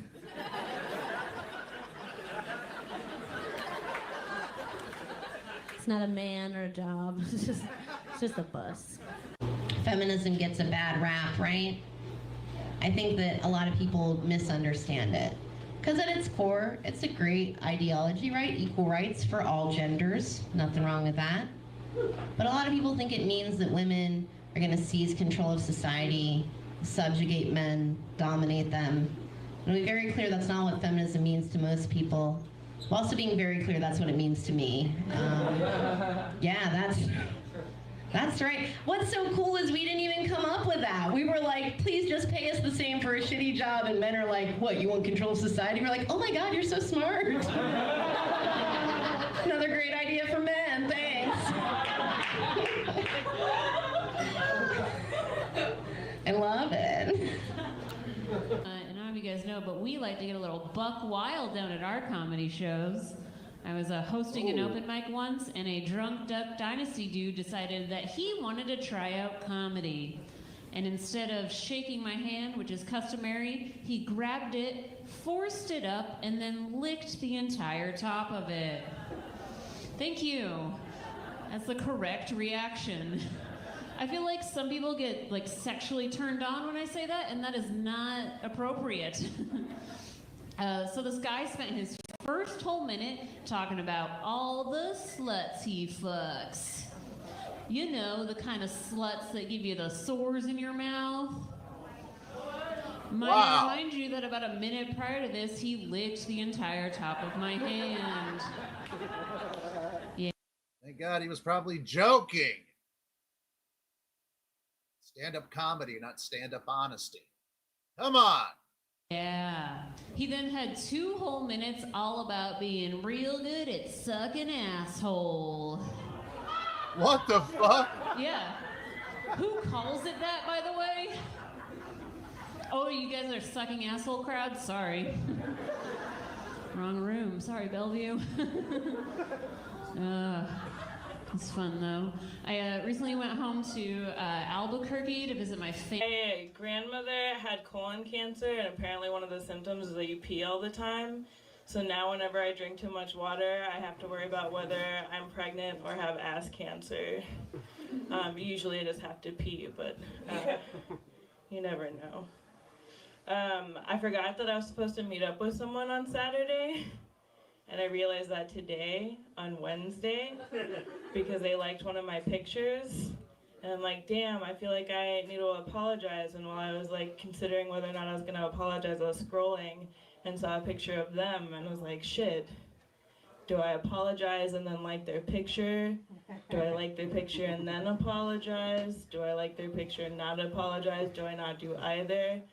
I just like their picture. We'll see where it goes. Because those glasses were sick, okay? So I was like, they're like new glasses. So I was like, well, that's enough of an apology, right? It's like, your glasses are dope. We can be friends again. They're not going to make plans with me anymore, though. Wow. Jesus Christ. Ramble. But nothing she said was funny. No. You guys, I think I can hear your thoughts. I can hear the I grass can grow. almost see it on your faces. I can hear colors. You're thinking, oh. This is like a female Gary Busey. She's tall, isn't she? Got a deep voice, broad shoulders, big hands. You don't suppose she's, yeah. Let's just get that out of the way right up front. Oh, so it's just Gary Busey. It's not a female. It's just Gary Busey. It's a part for a movie. It's true. I am an Amazon. All right, that's not true. It is true that I am transgender. And I have adorable hazel eyes. No, it's another applause break later.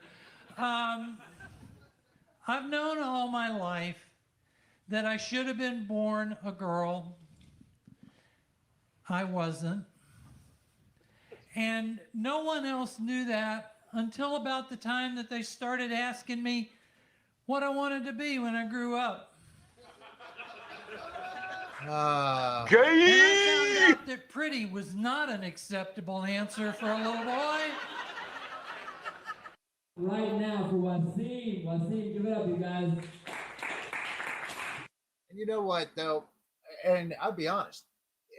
If he was funny, I'd have laughed. I mean, comedy's comedy. It's just terrible comedy, because you're talking about a small demographic and trying to get a small, that's not your audience. You don't know your audience demographic. So to just pick a subculture and make jokes about it, you're just missing the mark. Now, if that was told at a pride parade or something, it probably would have got a lot of laughs. I don't know. Wouldn't know. But that has nothing to me, as I care less about. Now, see. Yeah, it's just, you can't even relate. Most of us can't relate. So it's not going to be funny.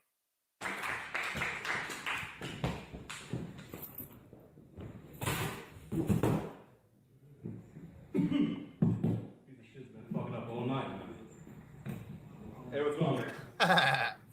What's going on? My name's Wasim. My first attempt at stand-up. Woo! All right, first attempt. Please, guys, be gentle. It's a virgin. Hoppers is my cherry. Oh. This is I my was just first gonna game say that. because I'm gonna fuck all of y'all, or you guys are gonna fuck me. We'll find out. Let me ask you guys a question. While having sex, who do you think enjoys it more, the man or the woman? The man? You guys are all fucking wrong. It's the woman. For example, when you have a Q-tip in your ear, Does the Q-tip enjoy it or your ear hole? Exactly. What? The Q-tip has no feelings, just like our dicks and some of the vaginas. You put it in your ear, you start moving faster and faster. Start thrusting in deeper and deeper until you can no longer take it. And it starts feeling really good sometimes. Your knee buckles, your mom walks in, you're on the 5th Q-tip. Gets a little awkward, but it's okay. We have 475 more remaining. We'll be all right. Don't worry about it. Who would have thought putting something in a place where it doesn't belong feels so right? Ladies only. Ain't no sex, am I right?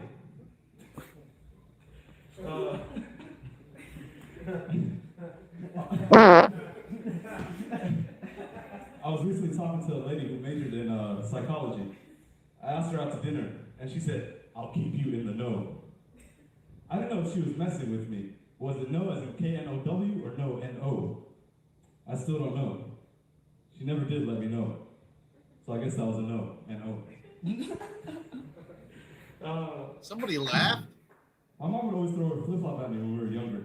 If you're from a country where people wear a lot of flip-flops, you're used to it because that's their footwear down there 24/7. They were so good at it, it'd make you wonder, did they have special training? Like an after-school program or something? The flip-flop just had a mind of its own. And it would always hit you in the right spot. She would throw it, and no matter how fast you ran or how fast you tried to maneuver, you were already hit. It's like it shared the technology of a heat-seeking missile. I was pretty shocked when that one Iraqi guy threw his shoes at President George Bush. I wasn't shocked that it happened. I was shocked that he was able to dodge both of them. I think if it was a flip-flop like he had been trained to use, he would have hit them both times. It must have been something with the power-to-weight ratio that affected his accuracy. What? It was a pleasure to give my body to you guys. I'm gonna go home and cry myself to sleep now. Guess it's true, I'm no good at a one-night stand. Thank you guys. That was his first time. Don't do it again. Don't do it again. Left an egg up there. Yeah, pick up that piece of paper. This is your first comedy set. That'll be worth money on eBay later, man. You killed, bro. Guys, give it up for Wasim Nahal. Yeah. You got one clap. It's like, what was his name? Brandon Messina? Was that his name? Yeah, his name was Brandon Messina. All right, everybody, give it up for Brandon Messina.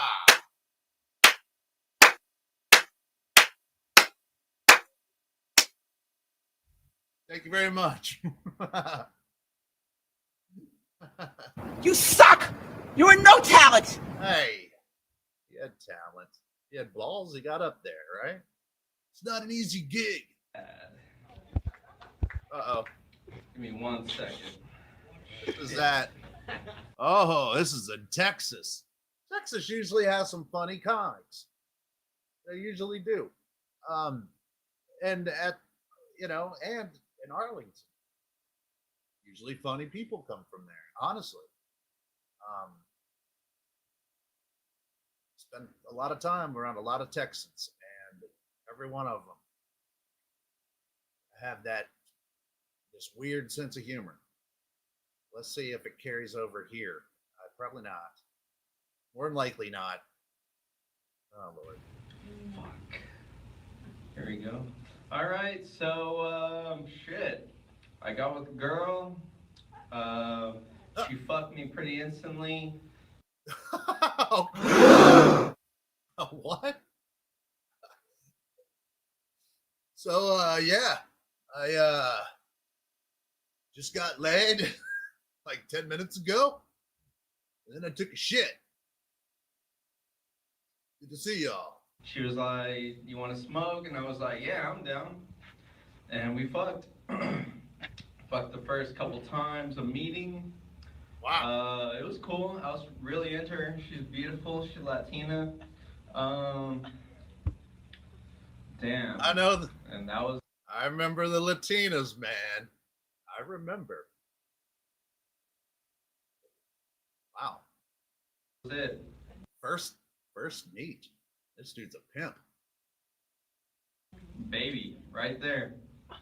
And I know, like, shit, I was so fucking into her. Like, she's beautiful as fuck. She seemed pretty assertive, pretty, you know, hard-willed. She's Latina, so of course, there you go. You know, like, she was gonna fuck my world up. And, damn, like, I just fell apart after that. She started, you know, telling me what she wanted and saying I wasn't good enough, and I was just trying to please her. That's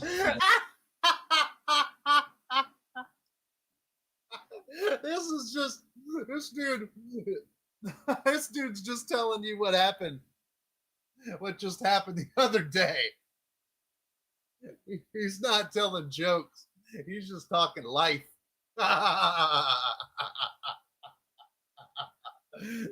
Let's find out how she broke your heart, brother.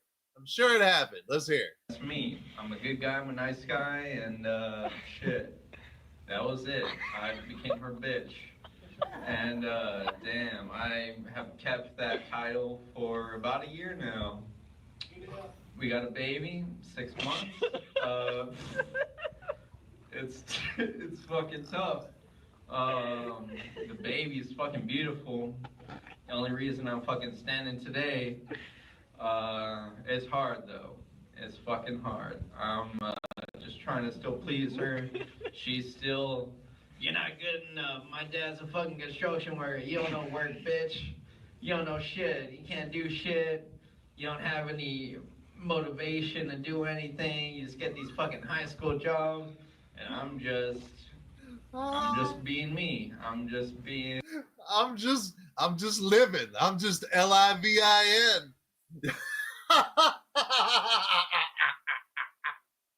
This dude's the funniest guy I've seen all night. And he's just up there telling truth. Same old nice guy. Same old, you know, it is a bit changed though. Now, I'm pretty fucking beaten down. I kind of hate the fuck out of her now. I mean, why wouldn't you? I mean, I'm a fucking nice-ass guy, and she's beating the shit out of me. Scratched the fuck out of my face, told me horrible, emasculating things. I'm not the same anymore. This is my view on girls. You're the death of guys. You're just... Holy shit! This dude's crashing out. He's crashing out at the Arlington Improv, man. I told you Texans are fucking are crazy. They're just crazy, man. They just Texans can weave a story really well. Now it's the story that's got the quality. But yeah, man, dude is just telling you what's happened in the past 5 years. Gonna destroy me. Next time I get into a relationship, I'm scared. I'm scared as fuck. Like, what, is this gonna happen again? Maybe it will. Shit. I'm gonna just be destroyed. I'm gonna be fucking broken down. I'm probably gonna just decide to run into incoming traffic. Probably. Because I'm just too fucked up. My baby's beautiful though, and I love the fuck out of her, but I am just not even whole again. I'm not who I was. My friends tell me I'm not even funny anymore. Shit.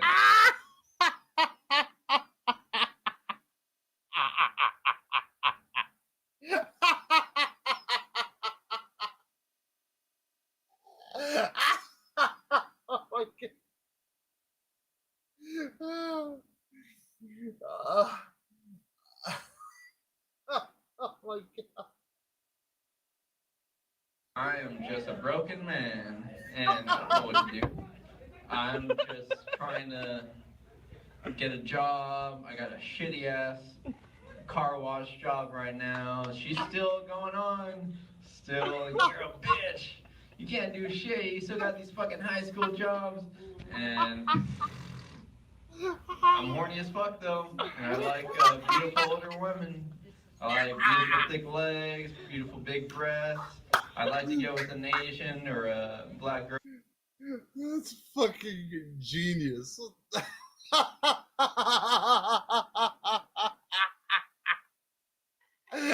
like big legged women. I like them with thick legs and big tits.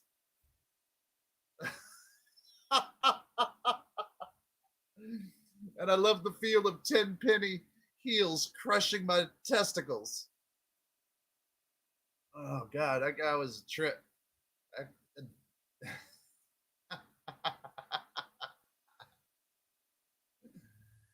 Oh my God. All right, we got last one here. Comedian getting booed off the stage. Wonder what this one is all about. Cue it up here. Bada bing, bada boom. All right.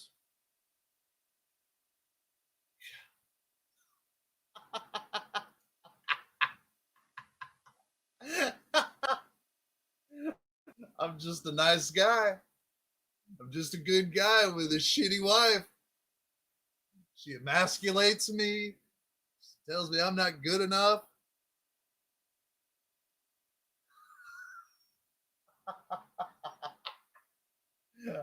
Poor guy. Arlington, Texas. God love you. What the fuck y'all doing? And then he had rode through the apartment, and when he saw his sister, she was like, "Who ate the chicken?" What the fuck you mean? No. That shit real. Fuck you talking about?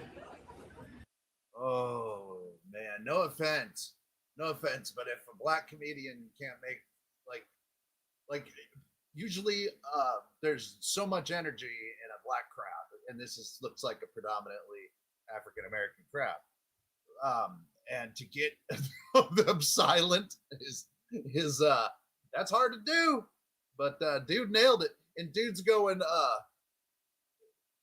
no, this was a real story, this is real. Let me see, hold on, what happened? All right. And then he had rode through the apartment, and when he saw his sister, she was like, "Who ate the chicken?" What the fuck you mean? Nigga, that shit real. Fuck you talking about? Let me get out another one. So I got down, came through with that motherfucker. Yeah. Everybody, oh my God, oh my God. Fuck y'all too, lame ass nigga. Fuck y'all too. He said, well, fuck y'all too. All right, now you're about to see that energy I was talking about. Why?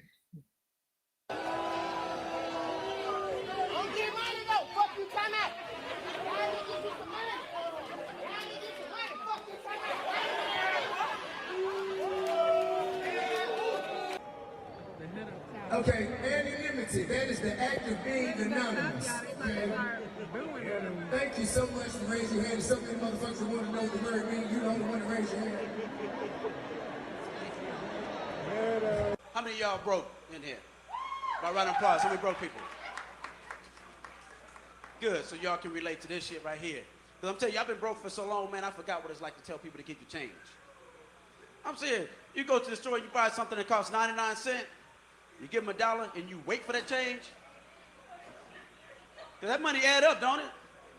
It does. It does. A penny. It adds up. 100 of them, you'll have $1. How about that? 200, $2. It adds up slowly, but surely, brother. You're right. He is right. Money will add up. When you go to them Koreans, they gonna want that change. You better have it. I'm serious. And then when you're broke, you're gonna have broke friends. How many of y'all got broke friends? By a round of applause. Well, that's good for you. How many of y'all got broke friends?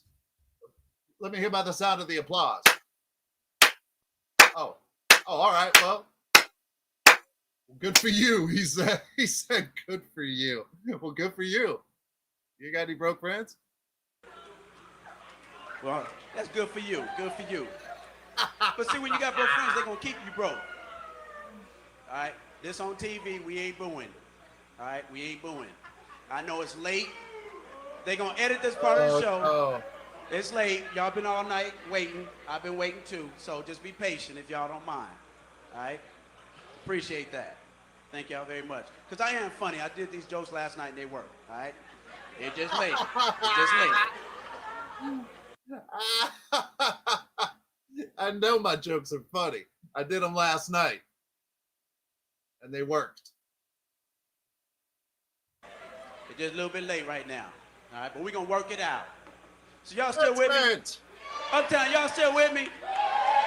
All right, let's do this shit. Let's do this shit. So, good to see coming to the stage right now, all the way from LA, comedian Mr. Kenny Stratton. Y'all give it up. Put your hands together.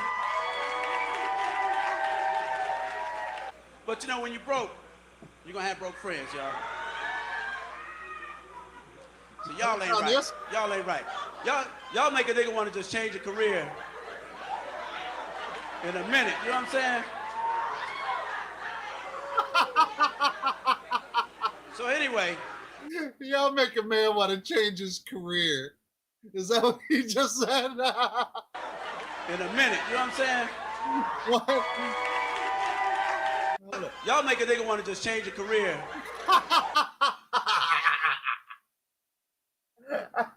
You want to make him change his career in a minute.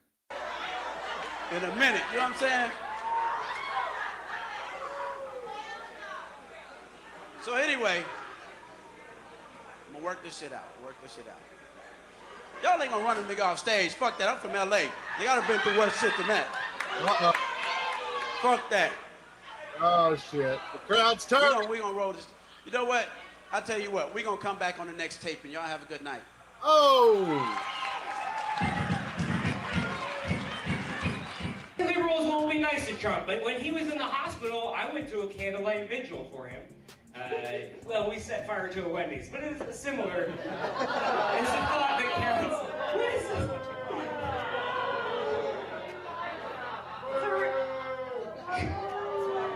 I was making fun of. All right, that's fine. Well, I don't care. Yeah, that's kind of rule number 1 too. You don't go political because no matter what, and it doesn't matter what side, whose side, what, which have you, you're gonna divide and alienate part of your fucking live audience. That's stupid. It's stupid to do. That's why I made comments about, making jokes that are like subculture relatable. Your audience doesn't know, isn't going to get it. So most of these people are definitely falling into those two major traps. And you don't ever want to tell the audience what to do. They will always do the opposite, unless you're killing it. It's just a joke. Over the frying pan. Look all the black parents in the audience nodding. Look all the white people all shocked. No, Lenny, no. The black parents in the audience aren't nodding, Lenny, because they haven't made the association between child abuse and black culture. They're just as shocked as the white parents, Lenny. Hit around the head with a frying pan. You were abused, Lenny. Abused. Mummy didn't love you, Lenny. Nobody loves you, Lenny. Not even Don French. Not even Don French, Lenny. Not even Don French can love you. Get off. And Dawn French. Dawn French. She's fat, isn't she? So. I also have conclusive proof that Lenny Henry has been going around and spreading AIDS in Africa. I don't believe me. Take a look at these graphs. Here's the first graph. This is the graph of AIDS in Africa. There's AIDS along the side there, measured in centimetres. And there's time going along the side. And then if we look at Lenny Henry's distance from Africa, exactly the same. Lenny Henry is in effect a murderer. And not just of comedy, of people too. Unbelievable. Going around spreading AIDS in Africa, just so he's provided biannual television exposure. A blackout. Oh. They're turning off the spotlight on this guy. He's up there talking about AIDS, and he showed some sort of line graph. Yeah. Know your audience, man. Well, it's been offensive, hasn't it? If you're an idiot. Hey!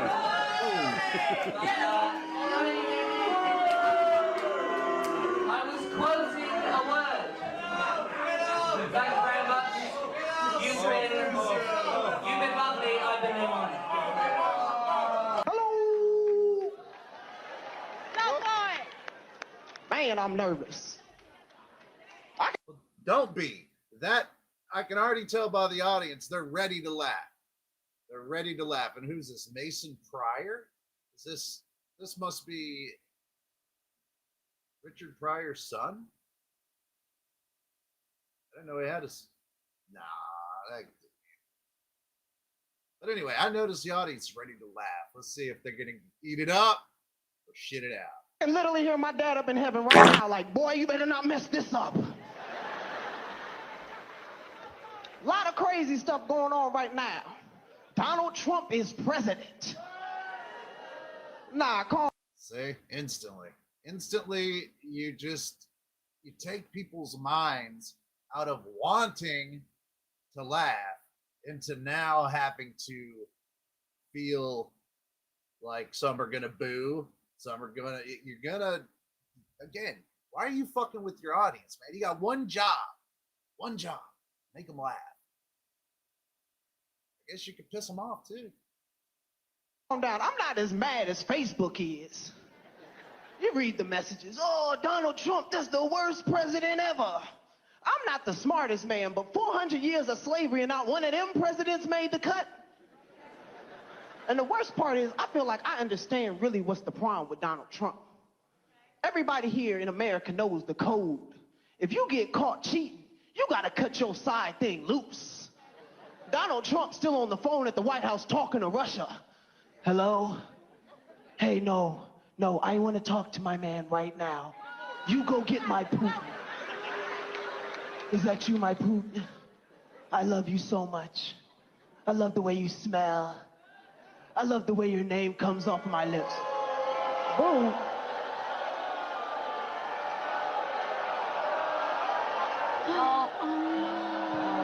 Have some respect.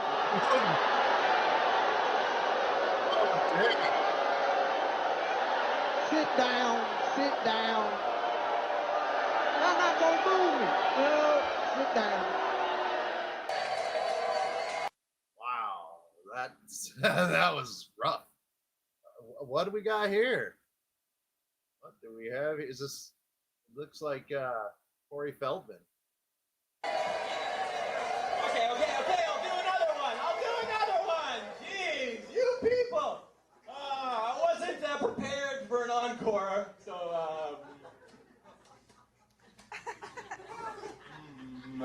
How many old people does it take to screw in a light bulb? Who cares?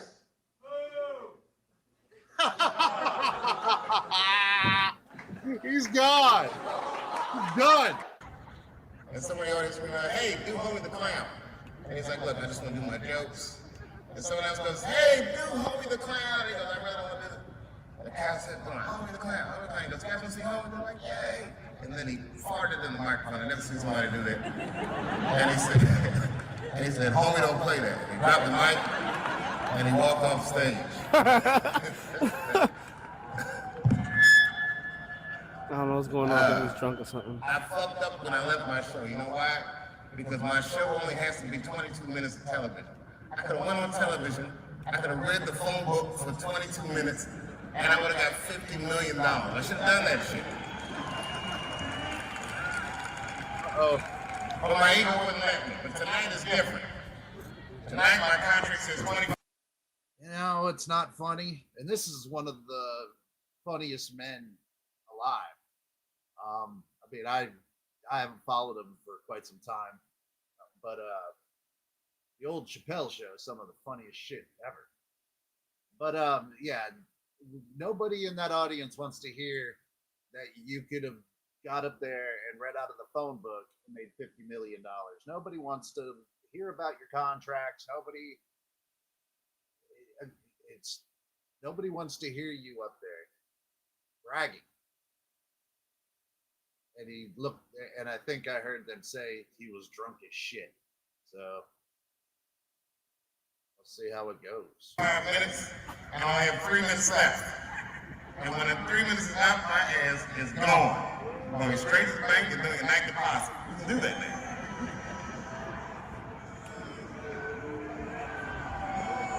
You're booing yourself.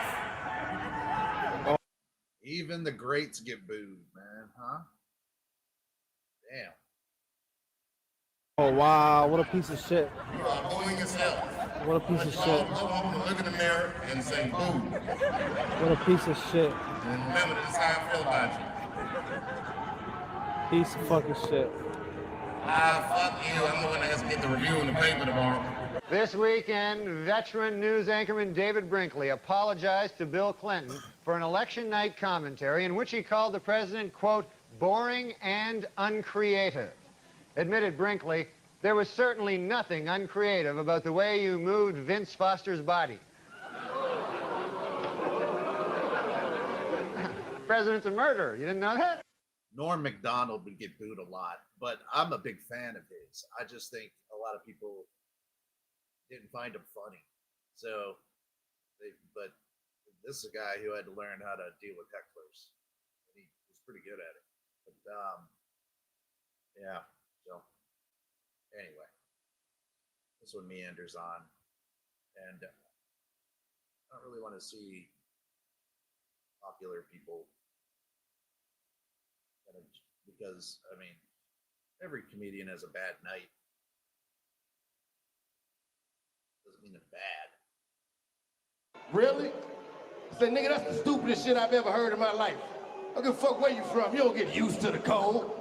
That's like being out with a nigga that been shot 5 times. And somebody starts shooting in the club and he take off running and you catch him in the hallway like, nigga, for real, you scared? What? You don't believe it. Everything all right back there? Hell no! Oh shit. Oh, that's for me. Y'all don't like something I'm saying? Oh, well, what the fuck y'all want to talk about? Tell me. Now, you tell me I make. That's a big crowd. Damn. And they want to laugh. They want to have a good time. They're waiting. They want to participate. Damn. Because each person probably paid money to get in there, right? They obviously did. So, I mean, you know, they've turned on the guy in pink. Joke about it now. Fuck it. Since you don't like the shit I got, tell me what you want to hear about. Huh?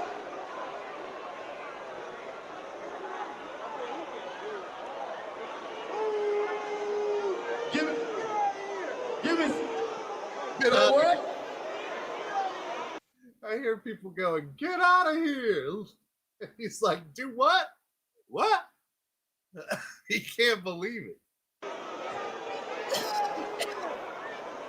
Listen. Okay. All right. Let's bring it down a notch. Go. Okay. All right. Well, shit. Well, goddamn it, then somebody. You don't want to give me shit to talk about. You don't want to hear the shit I'm talking about. It just ain't my night in this motherfucker. That's what you're trying to tell me. Okay. I'm sorry. But you don't stop talking, do you? I'm sorry. He came in. That crowd was too big. That's too big. Oh, that's a big crowd. Like, fuck it. I'll just cook this side for a while. Just.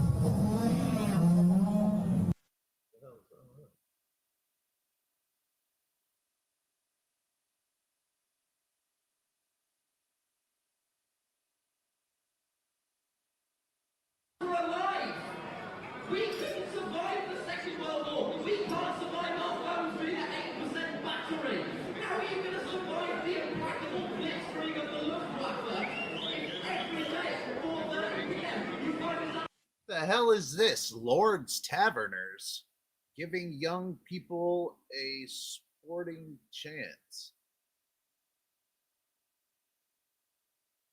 What does that mean? Giving young people a sporting chance.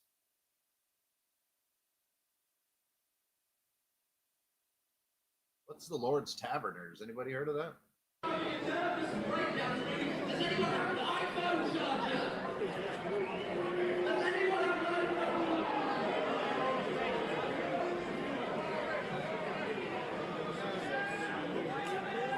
Why do they all have little king's hats on, man? And oh God, why would you be talking about the king's hats? Must be a big thing. Must be. You probably don't talk shit about on the little crowns.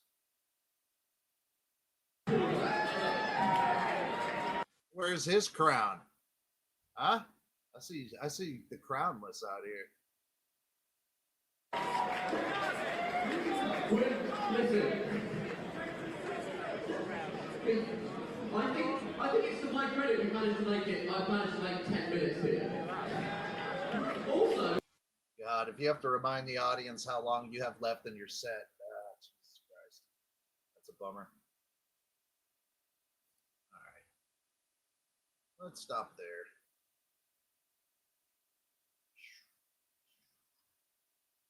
All right, we made it through. There was some pretty bad ones, but the one that's going to stick in my head for the rest of the evening is my dude from Arlington. My dude up there just telling you day in the life shit. Yep. Yeah, man. That guy's going to sit in my head for a good bit. I'm just a nice guy. She emasculates me. She tells me her dad's. That guy was the best. That guy was the best. There was some turds. There was some turds tonight for show. But next, I have a whole bunch that for next time. I found out that Australia has some of the worst comics ever. Like, as far as what we watched tonight, it's on another level. So we'll have to get into the Australian scene. There was so many that it deserves its own gimmick. I don't know what it is. It just seems like a lot of people try to be comedians in Australia. So the more people you have trying something, you're going to have failures in there too. You know? Because listen, you might think you're a funny person, but unless you get up there and try it, you'll never know. So you got to applaud every one of these people for getting up there and trying their best. It's not an easy thing to do. So I laughed at them, had fun at their expense, but at the same time, I absolutely respect anybody who gives something a try, even if it's comes off poorly. You still gave it a shot. Now you know where you sit in that arena. You don't have to sit back and wonder. Should have been a stand-up comedian and just given it a chance.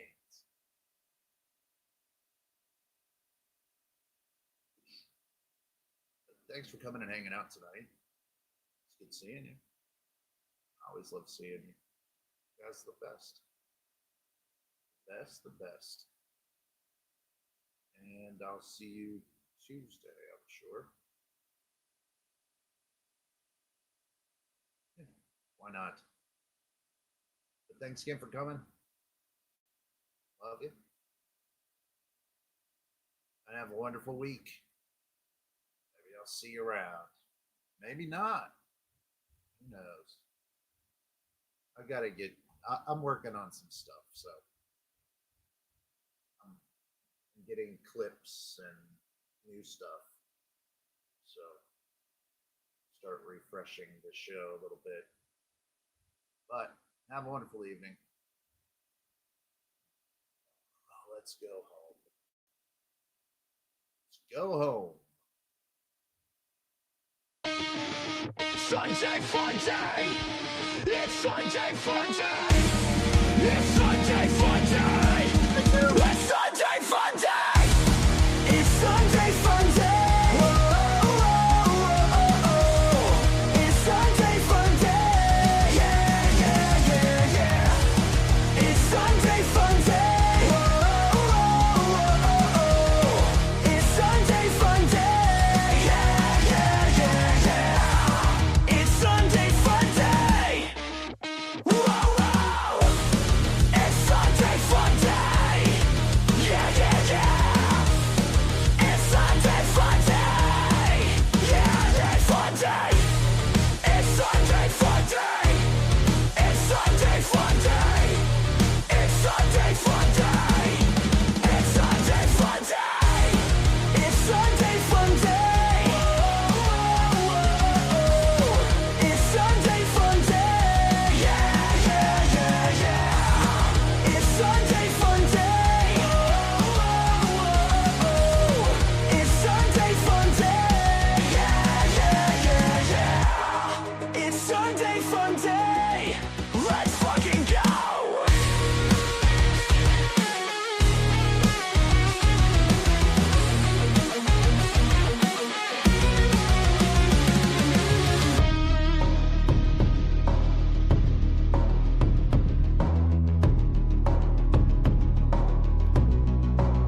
Let's fucking go!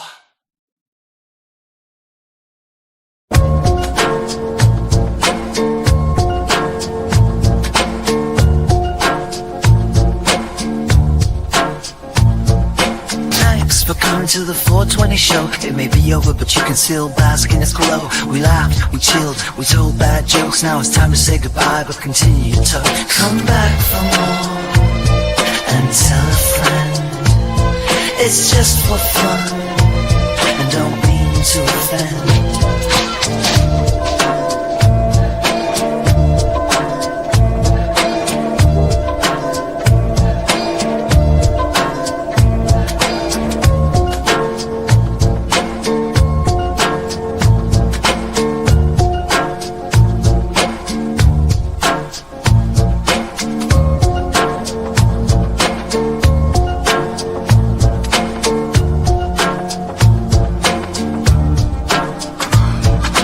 Thank you for tuning in, oh yeah, yeah, yeah. We had a blast, we all laughed, you know we care, but don't be sad or mad or glum.